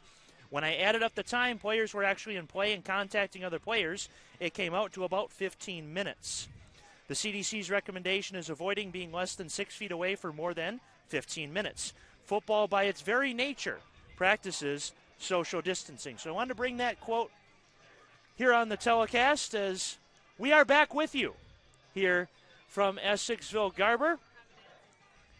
Frankenmuth Eagles lead 17-7 here on the Garber Sports Network. And we are a little bit less than a minute away from starting the second half. Well, how did you feel the first half went for us so far, Jameson? I thought it was a very competitive first half. I liked the energy that both teams brought. Obviously, Frankenmuth is up. They have a 2-possession lead currently, but the Dukes are holding their own here, and they were just a few mistakes away from this really being a one-possession game. Yes, the pick unfortunately turned into 3 points at the end, that is.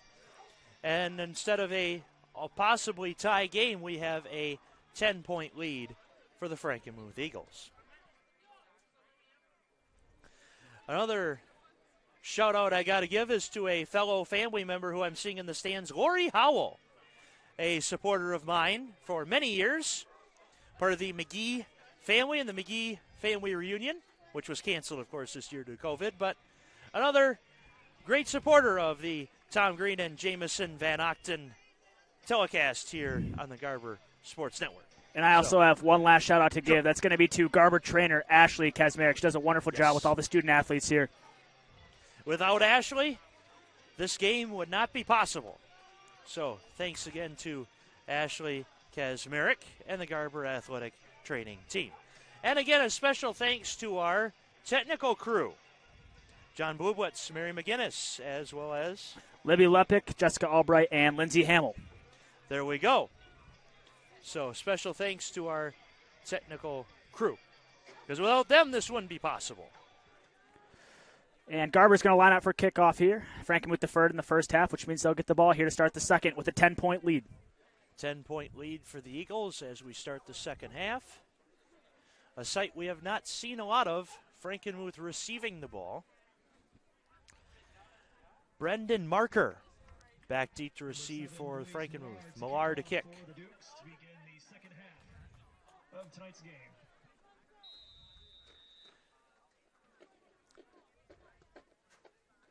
Deflected, but caught by Jacob Bellinger. Kickoff will be down by number 20. Kind of a weird kickoff there. Looked like Garber was Yes. trying to go for a squib, maybe. Yes. And Jacob Bellinger had to make a catch like somebody that perhaps he is related to, perhaps not, Cody Bellinger. But he had to make that catch nonetheless. Of course, Cody Bellinger, star Dodgers outfielder. Yes. Dodgers sweeping the series over the Brewers in the wild card weekend. And for those of you just joining us, welcome. We are just underway with the second half. The score is 17-7. Frankenmuth leads.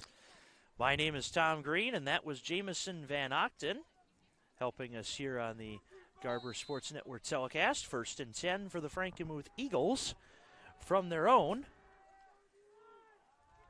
38. Lindo on the carry gets about 3. Number 75, Thomas Brosser. Connor Roach, the ball carrier. My mistake, that was Roach on the carry for Frankenmuth. Brosser did bring him down, Alex Christie. assisted by Christie. 3 on the play. Second and 7. Easy mistake to make there, as Lindo has had the majority of the carries for Frankenmuth tonight. Certainly. Lindo cracked open the scoreboard early. A pick 6, of course, brought the score to 14 for Frankenmuth, and a 24-yard field goal brought their score to 17. A Tommy Shapansky pass to Logan Anthony in the second quarter brought the score for Garber to 7, making 17 for Frankenmuth and Garber 7. Reef on the carry gets about 3 more. Number 4, Davin Reef, the ball carrier. Reef, the all-purpose man for Frankenmuth, showing it there. And he's been all over the field tonight, Tom. Running, Certainly. passing. He's been a problem for this Garber defense tonight. He certainly has. 3rd and 3 for the Eagles. Let's see what they have in store. Lindo in the backfield, a full backfield, that is. One wide receiver to Reef's right. Reef will take the snap. Pass it. No. Keep it. And the Dukes smell that play right away. Davin Reef, the ball carrier. But Reef was able to sneak out of the initial hit and get the first down. And all the Dukes made contact there. Number 4, David Reef's able to squeeze through to move the chains for the Eagles. That is a first down for the Eagles at midfield. Sword out with the tackle. Beef sword out, that is. And the Eagles have the ball 1st and 10 at midfield.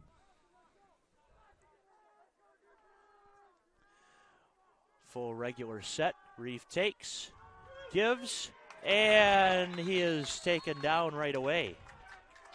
That Number 2, is Daniel Barger, the ball carrier. Stopped Dan for Meiser, by number 21, Alex Van Sumeren. or should I say Alex Van Sumeren? Or should I say Alex Van Sumeren? 2nd down and long for Second down, the Eagles. 13. And Alex Van Sumeren, much like Braden Swartout, is just a ginormous presence out there on the defensive line. It almost looks like a man amongst boys out there. Yes, he certainly does. That's why he has gotten multiple scholarship offers from what I can name off the top of my head. Michigan, Alabama, Penn State, Stanford, among a few of the offers he has received. He's Certainly only a junior. some powerhouse programs there, some Certainly. big-time names from Alex Van Sumeren. 2nd and 14. Lindo on the carry. Wasn't able to crack the screen open there. Number 26, And it looks like the commentator's blessing is going to ring true again as he's brought down by number 21, Alex Van Sumeren. Alex Van Sumeren on the tackle once again for the Dukes. 3rd and 13 for the Eagles. 13 says Adam, 12 says yours truly. Adam likes to say in the press box, it's all your fault, Tom. Just as a funny anecdote, well, I say it's all your fault, Adam. Had to throw it back at him. Little friendly fire there. 3rd and 12. Pitch. And he is stopped short of the first down. But 13, Riley Roy does make it 4th and short. Makes the decision a little more interesting for Frankenmuth. 4th and 3. Looks like a good block there by a wideout that pinned number 27, Logan Hugo, on the inside. Yes. Eventually Good brought block. down by number 17, Matt Van Sumeren. Yes, Matt Van Sumeren with a first down saving tackle on that play. 4th and 4 looks like. 8:12 to go in the third quarter. John Quick with a correction on our screen. Man in motion. Reef keeps and has it. First down, Frankenmuth. Keeps the ball and has another Frankenmuth. Once again, the all-purpose man and all-purpose man for a reason. 1st and 10, Frankenmuth inside Garber territory. Frankenmuth with no real big plays here, no bombs, no long runs, but just chipping away at the block and getting yards consistently, making first downs here and making it tough on this Garber defense. Chipping away, a pro tip, 3 yards on every play will equal a first down every time. Yes, you'll have a 4th and 1 at the end, but 3 yards every play will make a first down towards the end of the sequence. 1st and 10, Frankenmuth in Garber territory. Reef keeps and has another first down and more. Is he going to be stopped short of the end zone? Yes, he is, with a jersey tug by Logan Hugo. And you have a close to a goal-to-go situation. Just like that, Frankenmuth is threatening to score once again. And just as I talk about Frankenmuth chipping away at the block, we get a big run by Reef there. He's been the Swiss Army knife for this team so far, and he continues to do it all. Taysom Hill of the New Orleans Saints is referred to by Sean Payton as the Swiss Army knife. Well, we can call Devin Reef of Frankenmuth, Davin Reef, that is, the Swiss Army knife of the Frankenmuth Eagles offense. 1st and goal to go it is for Frankenmuth. Man in motion, Reef hands to Lindo, and he is stopped by a wall of Dukes. To the Lindo, to the wall. Looks like he gets stuffed by number 50, Caden Putman there just short of the end zone. Caden Putman with an important stop there for the Dukes. Keeps the ball out of the end zone. 2nd and goal for the Eagles. Adams says a 7-yard gain. 2nd and goal from the 3. 7 minutes to play in this third quarter. 17, that is. 17-7 in favor of Frankenmuth. Reef checks to Lindo. Man in motion, snap, keep, stop short. But not according to the ref, and it does look like he did cross the end zone. That is my mistake. Touchdown, Frankenmuth. And 21, Alex Van Sumeren wrapped him up there just short of the end zone, but the athleticism of Reef showing here, he just extends his arm out and makes a crucial touchdown, which is going to bring this game to a three-possession game here for the Frankenmuth Eagles. Reef with an important stretch, and the stretch was good enough to put 6 points on the board. 23-7 in favor of Frankenmuth, extra point pending. It has been all Frankenmuth so far to start this second half. Number 89, Ryan Brenner on to attempt the extra point. Brenner to attempt the extra point to make it 24-7. Snap, hold, kick is good. 24-7 in favor of the Frankenmuth Eagles. In a way, it feels like I work 24-7. Well, the score is 24-7. You're listening to the Garber Sports Network.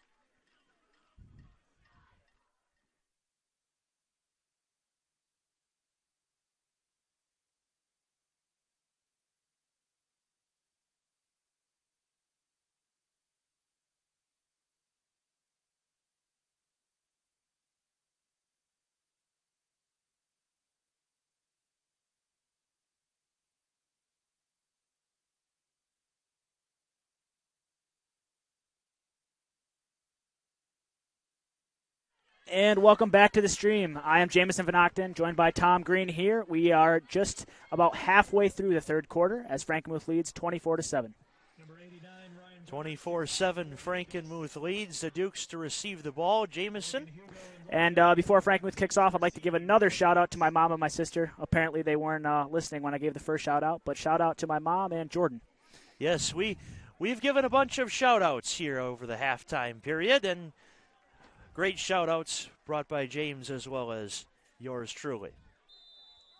6:45 left, 24-7. Again, it sometimes feels like I work 24/7, but nonetheless, a lot has happened for me to get into this chair. Working 24/7 was part of it. Kickoff is away. The Logans are back, and they will take a touchback and start this drive from Garber's own 25-yard line.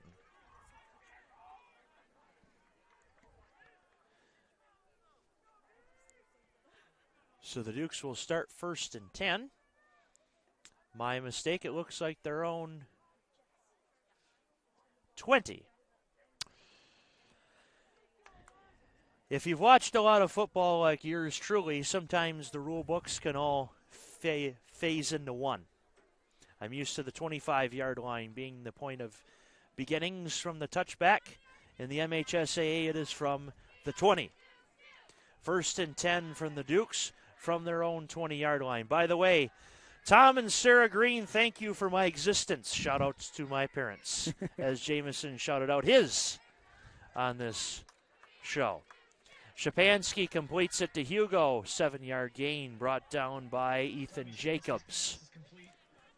Tough catch over the middle there for Hugo, but a nice one. We've seen a lot of chemistry between Shapansky and Hugo tonight. He's been one of his favorite targets thus far. Certainly, and with chemistry, as a Garber alum, and Garber people are familiar with crossing swords and working the wheel. Yes, the Shan Man, Mr. Shannon. And, of course, I get a look from another science teacher in Essexville Schools, Mrs. Hugo. She had the joy of having me in 7th grade, to which she's heard me speak more tonight than she did ever in that classroom, I will admit. Shout out, Mrs. Hugo. 2nd and 5. Essexville Garber. Potts in motion here. Potts in motion. Shapansky takes the stab. Throws for Hugo. Incomplete. Both sides looking for a flag that will not appear. 3rd and 5. Hugo is incomplete. 3rd down. Shapansky going for the bomb there. Surely would have turned the tides of the game if Hugo would have come down with that one. But nonetheless, it's going to be 2nd and 5 for the Dukes. It was a play that Garber needed to get them rolling after a 24-7 deficit. Correction, it's going to be 3rd and 5 for the Dukes here. 3rd and 5 for the Garber Dukes.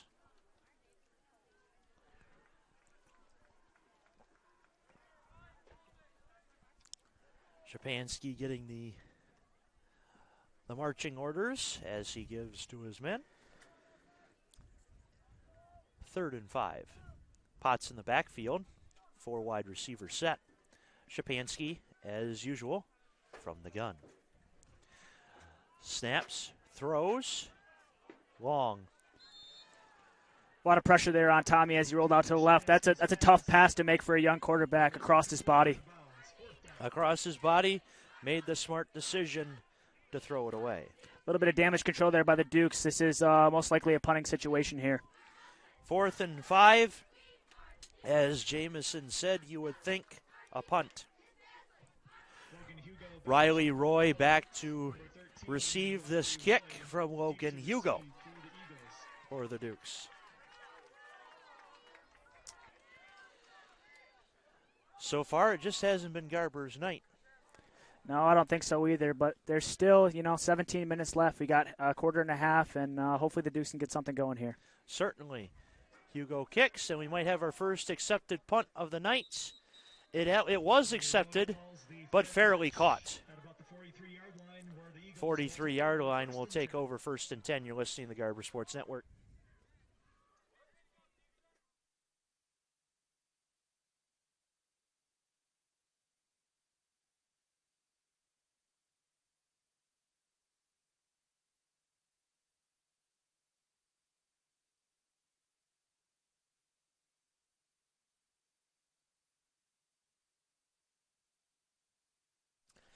Frankenmuth takes over 1st and 10. 5.5 to play in this 3rd quarter. My name is Tom Green, at TomTV23 on Twitter. Follow me, at Tom Green Pod as well. Jameson Van Uchten is my right-hand man tonight. And Reef takes the snap and keeps it. And tries to break the corner, but only gets a couple of yards. Second and 8. Looks like he's brought down by Swartout and Colton Potts, among others, there for a 3 or 4 yard gain. Sometimes, well, with a little bit of butter inside said pot, you could cook beef in the pot. Second and 6. A little bit of humor with Colton Potts and beef, Braden Swartout there. Yes.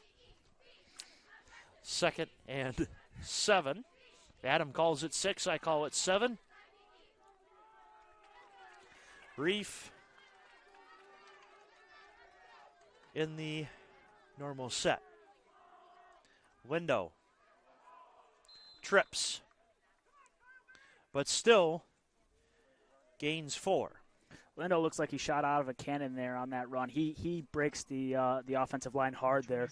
He does. Lindo as well as Reef have broken the defensive line so far multiple times for many yards and, of course, 3 scores.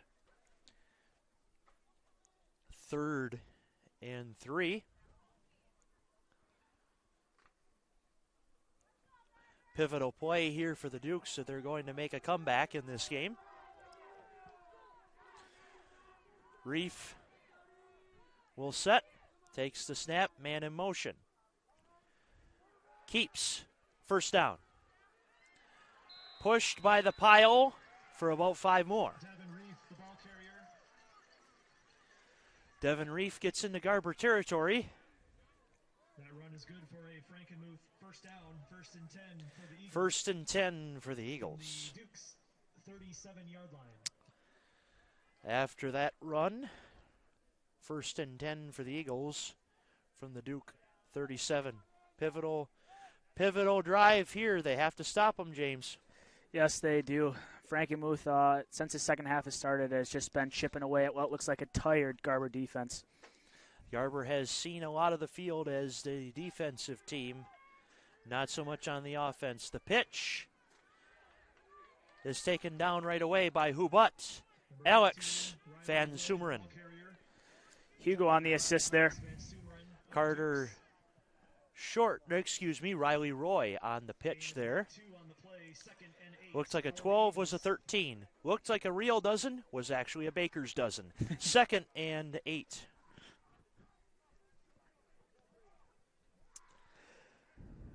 You see, with my anecdotes, my partner in crime here, Jameson, now always has to shut his mic off and laugh. But that tells me I'm doing my job and doing it effectively, so good for me. Pat myself on the back. 2nd and 7, the throw is complete and out of bounds. Reef to Reinert. First down, goal to go for Frankenmuth. Looked like a little bit of blown coverage there, maybe a little bit of miscommunication by the safety, Cade Coquillard, and the defensive back there, Logan Hugo. Unfortunate, but it happens on the field, and that, more often than not, is the result. 1st and goal from the 9-yard line. 2:35 to play in the 3rd quarter. Pivotal goal line stand here for the Dukes. 3-possession game as it stands. In 4 plays, it could be 4 or it could be Garber ball.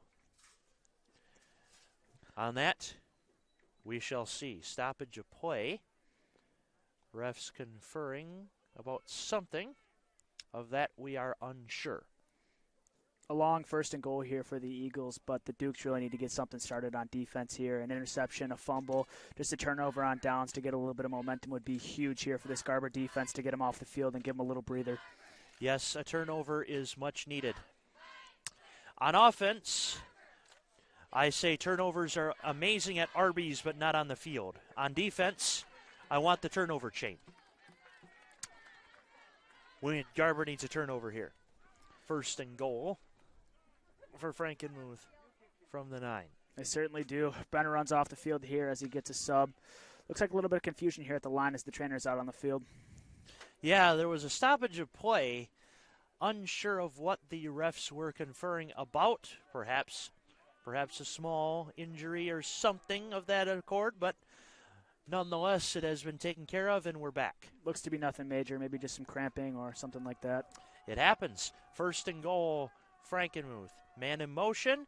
The run to Lindo, and once again, Cole Lindo breaks the window on the score sheet. That's his second touchdown of the night for Cole Lindo. And it looks like Garber's going to need to get a little wall side windows replacement here, as Lindo's broken that window a couple too many times tonight, and that's going to bring the lead up to 23 points for the Eagles. Watching Tiger ball games, it's the wall side windows pitching change. Joe Jimenez comes in relief for the Tigers. I always knew the Tigers were in trouble when they went to the bullpen. Certainly. Extra point on its way up and in the air for a little longer than he wanted, but nonetheless, the score is Frankenmuth 31, Duke 7. You're listening to Garber Sports Network.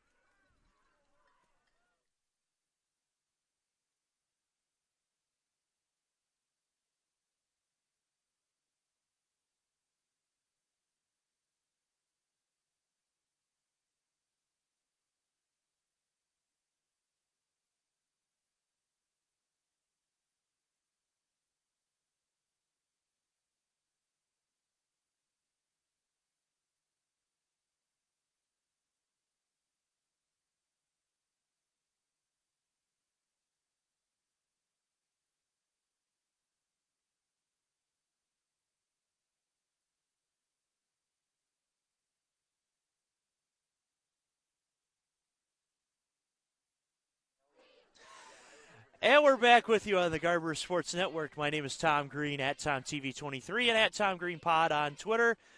Alongside with Jamison Van Ochten, Garber graduate and basketball stud, and Michigan State student. But because of the current situation, is here with me instead of with Tom Izzo. Jamison. Yeah, it's been a weird year to say the least, but we're happy to have high school sports back to bring a little bit of entertainment and light back into everybody's lives. Certainly, as we all need a bit of a break from this unfortunate 2020. And the Logans set back deep to receive. The Logans are back, and it looks like Hugo is on the receiving end of this kick, and he spin move. Correct me if I'm wrong. He hit the circle button on the controller, the spin move. I see no mistakes there. I know a Madden call out when I see one. Certainly. Fun fact, if you've watched the show Ridiculousness, I never thought I would mention this show on a high school air, but here we are. Brian Urlacher was on the show and did not know what a truck stick was. So shout out to the Madden people like yours truly, knowing about the truck stick. Everybody's probably thinking about the famed Chanel West Coast laugh. Of course, Brian Urlacher, former Chicago Bears star linebacker. Certainly. If you see his hair now, he looks like an algebra teacher rather than a Hall of Fame lineman. Perhaps 2x plus y equals int rather than z. First and 10, Dukes. A little laundry on the field here. I heard a delay of game, perhaps. Maybe the folks were too interested in my jokes there that caused a delay of the game. Perhaps. We'll never know. How many licks does it take to get to the center of a Tootsie Pop? The world may never know. 5-yard penalty for the Dukes, first and 15. That's going to set the Dukes back a little bit as they look to get a little bit more momentum in this game that has certainly been dominated by the Eagles so far. Certainly. 31-7 in favor of Frankenmuth. I should say 31 pieces of Zender's chicken sounds amazing right now. We're talking Frankenmuth delicacies. Pass is complete to Anthony, brought down right away by Connor Roach. However, a penalty flag is on the play. This might be a roughing the passer as Shapansky is shaken up. Jameson, what did you see? I wasn't really looking. I was looking more across the center of the field. That was a nice catch by number 22, Logan Anthony. He got crunched right across the middle by a few Frankenmuth defenders. They've done a great job in the secondary so far, limiting the big plays by Garber. You were looking in the same direction I was, and the refs do call a roughing the passer against the Dukes, as it looked as if Shapansky was shaken up by a big hit. 15 yards will bring it close to the chains, as MHSA does not have automatic first downs. On that, I am unsure of why, but nonetheless, we are game analysts, not rules analysts. 15 yards will make it first down for the Dukes. And yet again, another big break that could hopefully turn into a momentum swing for the Dukes here. You never know. 2 and 7 to play in the third quarter. First and 10 for the Dukes from the 35. A little bit over here, 2 minutes and counting left here to go in the third quarter, and the Dukes really need to get something rolling as the clock ticks out. Looks like they're going to go to a 5-wide set with Shapansky set deep. Empty backfield. Shapansky snaps, throws, almost deflected, but caught by number 12, Colin Sackrider. By the Sackrider. Interesting that he's playing on offense with the last name of Sackrider, but nonetheless making great plays for the Garber Duke offense. 2nd and 4 for the Dukes. Colin Sackrider, a junior here at Garber High School, transferred from Pinconning for his sophomore year. He was a Spartan and became a Duke. Perhaps changed his armor. Or something of that effect. But we're glad to have him here as an Essexville Garber Duke. And he made a pivotal catch there to make it 2nd and 4 for the Dukes with less than a minute to go. In the words of Tony Kornheiser and Michael Wobon, 1 minute left. Let's go with the big finish. Of course, we're in the third quarter, not the fourth. But still, you're thinking about the errors that Tony Reale is giving the guys, and now you're thinking about the big finish. Sackrider in motion here as Shapansky drops back. Throw across the middle. Incomplete, intended for Hugo. Great coverage by Jankowski. The Essexville folks are looking for a flag. None. And I'm going to do a correction there. Pass was intended for number 22, Logan Anthony. It was intended for Anthony. Hence why Jamison has my back. Just like he did in basketball. Perhaps he rode my back to dunk the ball. Yeah, a very interesting sight if you're thinking about that right now, as our technical staff is, especially Mary, thinking about that right now. Yeah, and don't think about that too hard. We're going to shift the subject here to the football field again. Certainly. 38 seconds left, 31-7 in favor of the Eagles.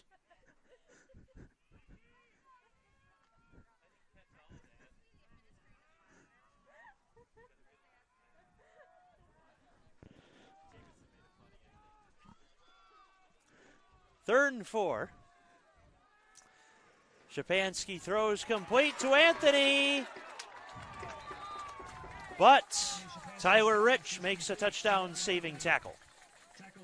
Nonetheless, perhaps a momentum swinger. A huge pass there over the middle to one of Shapansky's favorite targets. It's too bad he couldn't break loose and give the Dukes 6 there.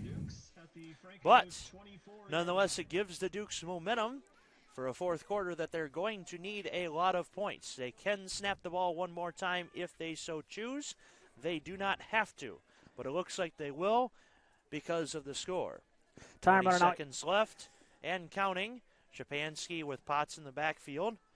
Shapansky will take the snap. Will throw. Hugo, or Anthony that is, will catch. Good catch, Logan Anthony. 7.7 remaining. Do they snap this ball one more time, or do they go the length of the field and try to score from the other side? And my guess is they're going to try to get this one in here before the quarter ends. The clock is running, and they will go the other end of the field. And that's the end of the third quarter with your score, Eagles 31, Dukes 7. Again, thank you for listening to us so far on the Garber Sports Network. We hope you've enjoyed the interesting commentary so far. from yours truly, Tom Green, at TomTV23, at Tom Green Pod, as well as Jamison Van Ochten. You're listening to the Garber Sports Network. We'll be back.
And welcome back to our coverage of Frankenmuth versus Garber. If you're just joining us, this is the beginning of the fourth quarter here. Frankenmuth leads 31-7, and the Dukes are in the red zone. They appear to be at the 7-yard line, and they're looking to punch one in here.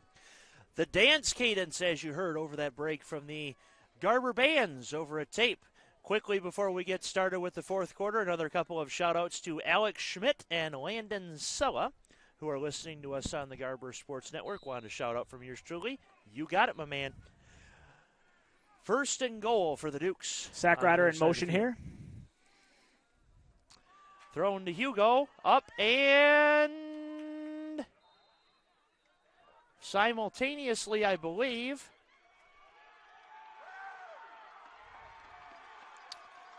Looked to be simultaneous to me. However, the refs say it was an interception. A little bit of a 50-50 ball there, but the refs call it an interception, and that's going to be in the back of the end zone, which is going to start the Eagles off at the 20. Definitely not what the Dukes are looking to do there. The exact opposite of what I know from 2012 as the inter-touchdownception. Golden Tate and M.D. Jennings from Seattle and Green Bay, and that Monday night classic finish with the replacement referees. Besides the point, just a reminder, not a knock on anyone. First and 10 for the Eagles from the 20. First and 10 for the Eagles at their own 20-yard line. Reef will take over in this 31-7 game. That was a momentum killer game. It really was, and the Dukes need to get something going here on defense, maybe make a defensive touchdown and make this Frankenmuth possession as short as they can. Certainly. Handoff, no keeper.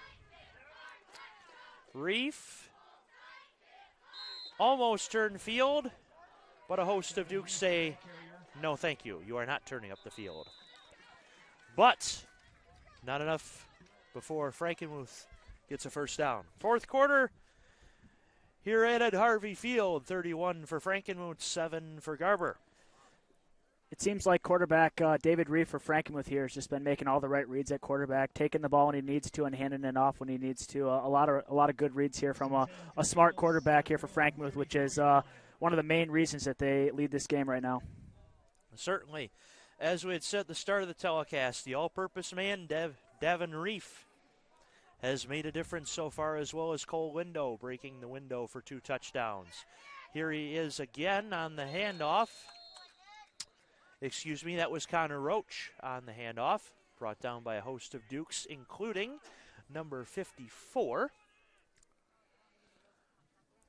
We go with the correction there. Number 57, Nick Baskett on the hit. I wasn't finding 54 on the score sheet, even though I see him on the field. I will take your word for it. Nick Baskett on the tackle. 2nd and 10 for the Eagles. Looks like Lindo's going to check back in here. Let's look for that play. Or a play with Lindo here as he checks back into the game at running back. Let's see if the Lindo breaks the wall once again. 2nd and 10 for Frankenmuth. In the I formation here. I formation as they have been most of the night. And Reef takes the snap, hands off. And Window breaks a small wall, enough for the first down and to get into Garber territory. Yet again on the night, 1st and 10 for the Eagles in Garber territory. And the commentator's blessing ringing true again as Lindo checks back in just to make another big play here for the Eagles. An absolute killer for this Garber defense. Certainly. We have talked about Reef being the Swiss Army knife of the offense. Window has definitely made a difference so far on the night. 1st and 10 in Garber territory for the Eagles. Snap, keep. And as said before, Reef, the all-purpose man, brings into the red zone. Ball comes out, but he was ruled down. 1st and 10 for Frankenmuth inside the Eagles' appropriately named red zone. And I'd like to give another quick shout-out to one of my main mans, Evan Burrows. He asked me for a shout-out, one of my former teammates in basketball, one of the coolest kids I know, one of my favorite people to play with. Shout-out Evan or Oven Burrows. The Oven. We might need one to heat ourselves up a little bit on this cold night. Yeah, Oven Burrows. Another great listener on the Garber Sports Network. 1st and 10 for Frankenmuth. And Frankenmuth's going to go back to the I formation here. 1st and 10. Reef, hands. And Van Sumeren is right there. Daniel Barger, the ball carrier. Going to go with 57. Nick Baskett on the assist as well. Good job for the Garber defensive line here. Garber defensive line making a pivotal stop. They're trying to get back into this 31-7 contest as we close in on 9 minutes left in the game. And it looks like the clock is not in the favor of the Dukes here. Unfortunately, no. 2nd and 13 for the Eagles. I form. Reef. Man in motion. Reef takes. Keeps. And flag on the play. Perhaps an offensive hold. We shall see. But yet again, we see David Reeves shedding tacklers again. There's just a hard man to get down. He is the all-purpose man, and Garber has had a hard time stopping him tonight. Let's see what the ref's call is. They are conferring. They are unsure. Well, not unsure, but they're going to call personal foul, face mask against the Dukes. That's going to be half the distance to the goal. And because of a non-automatic first down in the MHSAA, it will still be 2nd down. And really one of the first hiccups that we've seen from this Garber defense so far as penalties go, but it's going to be a costly one. Certainly, and in this game, any penalty costs a lot more than one would think. I had said before that it felt like a 4-possession game. It now is. And Franken within the red zone looks to tack onto that lead here and really suffocate the Dukes. Actually, I take that back. It is 3 possessions.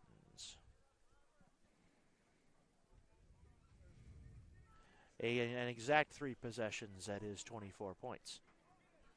Some quick math saved me there. 2nd down and 1 for the Eagles. 2nd and 1 for the Eagles, as of course the non-automatic first down in the MHSAA. Reef throws and incomplete. But for a hot second, it sure looked like it was caught. And you see a little quick mental math there by Tom Green, a product of Garber High School, as you can tell, as well as myself. Yes. We have to give huge shout-outs here to Miss Jennifer Zielinski, a longtime math teacher at Garber High School. Tom and I owe all our success in mathematics to her. And biology, as I had her way back when she was a teacher in bio and physics. But yes, Miss Z, thank you for listening to us. 3rd and 1.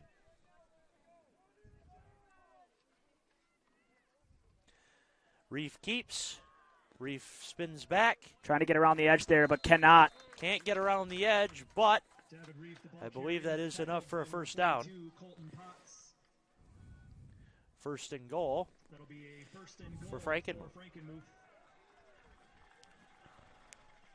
From about the 4-yard line of the Dukes. 4 yards to go to try to make it 38-7 and put this game away for good. If it isn't already, Tom, it's been a tough night for the Dukes out here. Unfortunately, that's the fact of the matter that Jamison just said. Been a tough night for the Dukes, but here we are with 8 minutes to play. Perhaps a chance is in the woodworks. First and goal for Frankenmuth. Lindell back in a man in motion. Man Quarterback in keeper motion. by Reef here. Keeps. Flag on the play. Reef, Frankenmuth, but there is a flag on the field. according to Adam Scores, our PA announcer, but I thought he was stopped short. Let's see what happens. Flag on the play. What's the flag?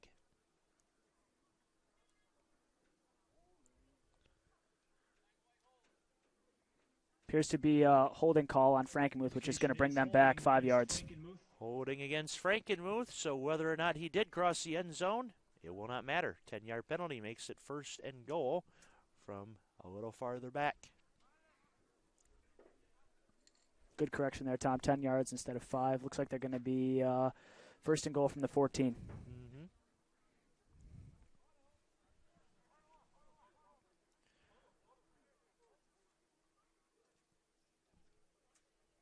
Okay, now they march it off. First and goal from the 14-yard line. Just under 8 to play here at Essexville Garber, here in the Garber Sports Network. First and goal for Frankenmuth from the 14-yard line. 31-7 in favor of Frankenmuth. Just over 7 minutes left to go in this ball game. That's been all Frankenmuth so far. Certainly. I formation again. Reef with the man in motion. Spins. Brings it to Lindo, who is brought down by number 57, by Nick Basket. We've called his name multiple times tonight. He's been a big piece for this Garber defensive line so far. We certainly have. Basket has saved a couple, perhaps at least one touchdown, maybe even more so far as this game has gone along. A senior here at Garber, who I believe is playing his second year of varsity under head coach Jake O'Quillard. Yes. Good statement there. Second-year varsity man. Second and goal. Looks to be one of the leaders of this defensive line. Certainly. Alex Van Sumeren has been double-teamed so far tonight. You haven't heard a lot of his name yet. You can expect a lot of TVC opponents to be doing that, as Van Sumeren is a huge threat on the line. Certainly. Roy on the carry that time.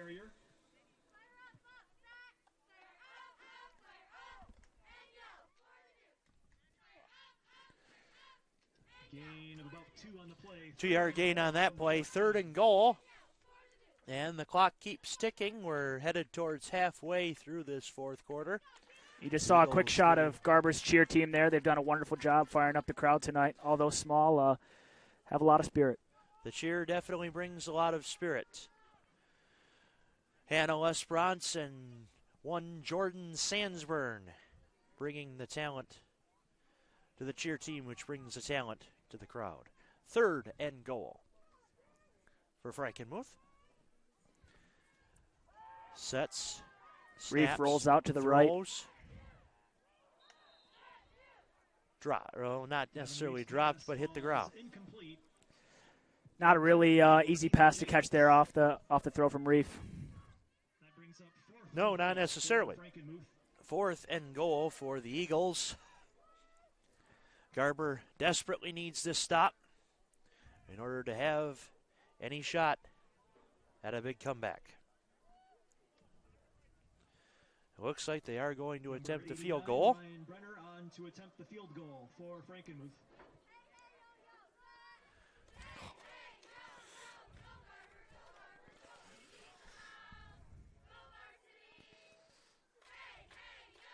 A 33-yard field goal is up and good. Excuse me, it is no good. It looked good from the booth, but of course, on the field, I was proven wrong. The score remains 31-7. Garber will take over from the 23. And I'd like to give another quick shout-out to my man, Mikey Mulders, who's watching this stream. Another shout-out to Mike and Will, the High to Low Post Show on the Garber basketball team. You can catch them this winter. Two great teammates and two great friends of mine. Shout-out Mikey Mulders. Certainly. The Garber basketball team. We have basketball coming to the Garber Sports Network this winter. So stay tuned.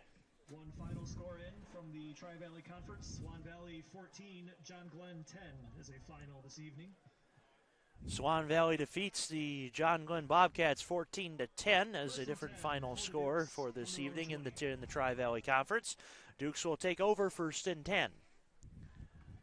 Shapansky takes the snap, throws, complete. Tommy Shapansky's pass intended for Logan Anthony is incomplete. Incomplete, intended for Anthony. Jacobs on the coverage. Second and 10. Under 6 to play in this fourth quarter. The score remains 31-7 in favor of Frankenmuth. Unfortunately, not a lot of highlights so far for the Garber Dukes, but still 5-46 remains in the game. No, but if there's anything to be optimistic about for Garber fans, it's been the receivers and the quarterback. They've had a lot of good chemistry here, as well as Garber's defensive line. There's been a lot of positives in a pretty lopsided game here for the Dukes, but there's a bright future ahead for these guys. Certainly, Shapansky to Hugo and Shapansky to Anthony. Tommy and the Logans, if perhaps you are going to make some sort of show reference. Tommy and the Logans. Pass falls incomplete. Tommy Shapansky's pass is just kind of thrown away there by Shapansky as he Yeah. had a lot of pressure on him in the backfield there. Not really much he could do. And Frankenmuth has done a lot of that tonight. A lot of pressure on the quarterback. Makes it 3rd and 10 for the Dukes. 5:43 remaining. Garber needs a score on this possession. And another 3rd and long opportunity here for the Dukes. Like we said previously, Tom, it's really been the story of field position here. The Eagles have had great field position for a lot of the game, and the Dukes have been pinned in their own end zone a lot. Yes, the Dukes have played a lot of plays, perhaps too many from their own side of the field. Not many on the Frankenmuth side on the offensive side of the ball. 5 wide receivers set. Shapansky takes the snap a little bit high, throws, complete to Potts, who gets the first down. Tommy Shapansky's pass is complete. The Dukes remain alive here in this fourth quarter. That completion is good for a Dukes first down. 1st and 10 for the Dukes from the 33. Although we've had a lot to say about the Logans and Tommy tonight, perhaps Colton Potts has been a man that we haven't mentioned enough. He's done a nice job out here, giving some good blocks in the backfield to Tommy for protection, and he's doing a nice job at halfback, catching some passes and getting some touches. Certainly, Potts has been in the backfield for seemingly the entire game on Garber's offense, as he is again here in the backfield. 1st and 10 for Shapansky and the Dukes. Shapansky takes the snap, throws, complete. Cade Coquillard. Wrestled down by Tyler Rich. Pass is complete to number 8. 2nd and 4. And the sophomore Keiko Quillard making another catch tonight. He, for an underclassman, he's playing really tough, and he has a bright future here for this Garber program. He quarterbacked the JV team last year. Cade Coquillard now is making his appearance on the varsity team as a wide receiver and perhaps backup quarterback for Tommy Shapansky if the situation calls for it. Yeah, with a young core of Shapansky, Anthony, Potts, and Coquillard, it's safe to say that there's going to be success in the upcoming year for these Dukes. Certainly. Including this year, too. Certainly. 2-0 now, looking at 2-1, but still a bright future ahead. Shapansky throws incomplete, intended for Ear. 3rd and 2. And that's one of the first times we've seen Ear targeted tonight. He's been pretty locked up by the defensive secondary by Frankenmuth. So far, we have not called Mike Ear's name a lot tonight until then. 3rd and 2. 4 and 12 to go in the fourth. Ear, another part of that junior core that this Garber football team carries.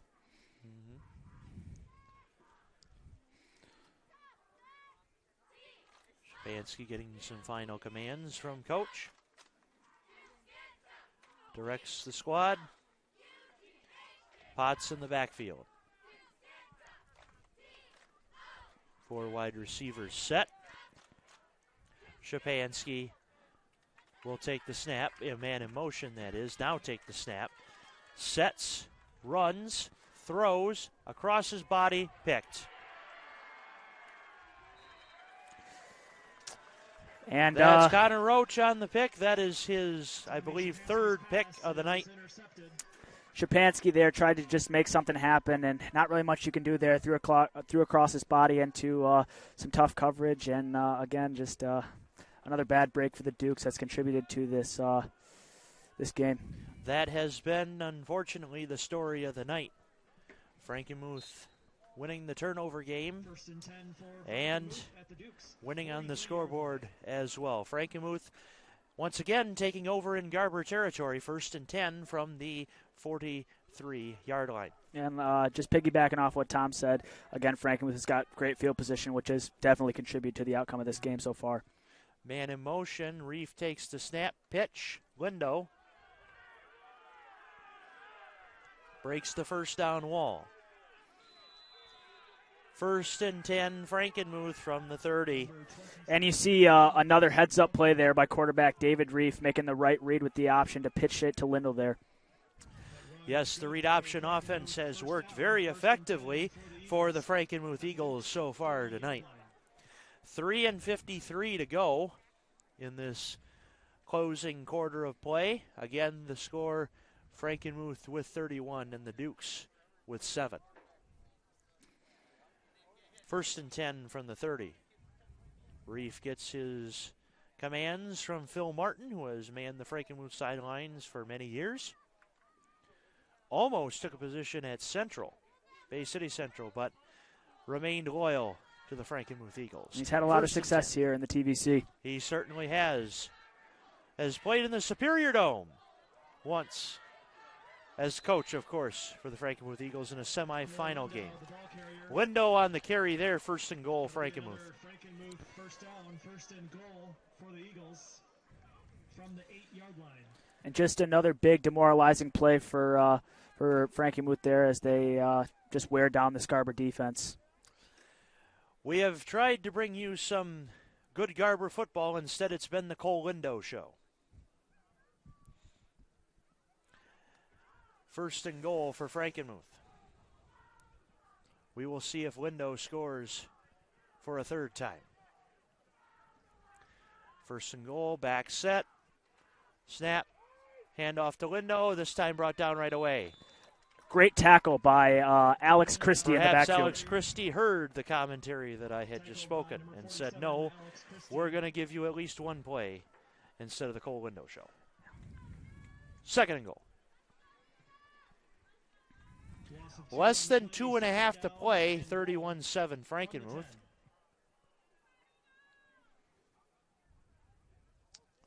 And definitely not the outcome Garber wanted. But not. Frankenmuth has been a tough opponent as they add another win to their tally against Garber. Looking at a 3-0 record for Frankenmuth and 2-1 for the Dukes.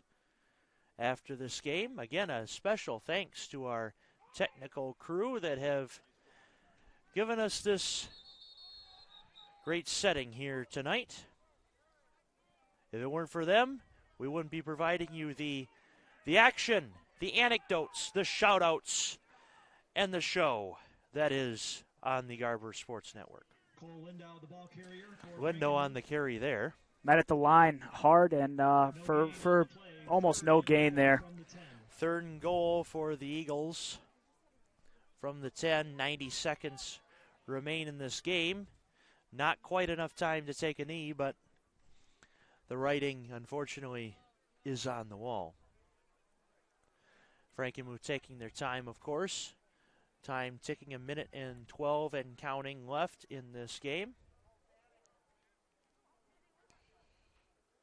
And they set.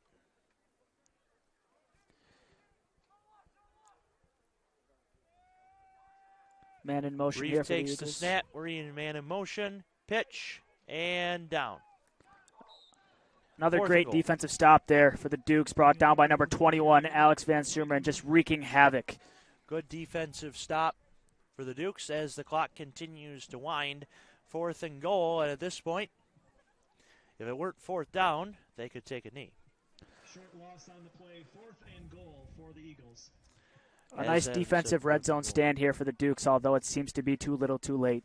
Unfortunately, that is the name of the game.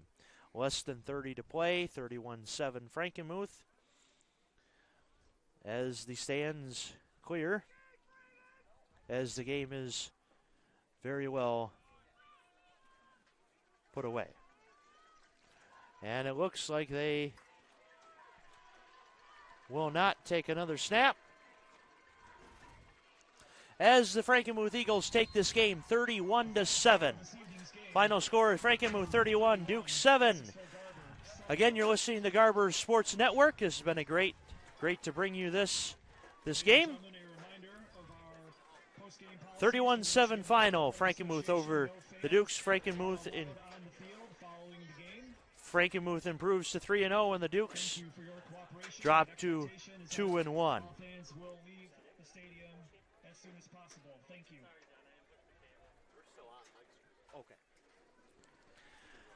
Okay. And we hope to see you back here on October 16th as we'll be commentating another game for Garber Dukes football. The Dukes will be taking on Swan Valley. As for this game, it became the Cole Lindo show as the Eagles defeat the Dukes 31-7. The Dukes will head to John Glenn next week to take on their rivals, John Glenn Bobcats. And of course, due to restrictions, attendance will be limited. So, again, it's been a great production here on the Garber Sports Network. My name is Tom Green, at TomTV23, at TomGreenPod on Twitter. And I'm Jamison Van Octen, and thank you all for tuning in, and we hope to see you soon. And this has been your edition of the Garber Sports Network. Final score, Eagles 31. The Eagles improved to 3-0 on the season. Dukes 7.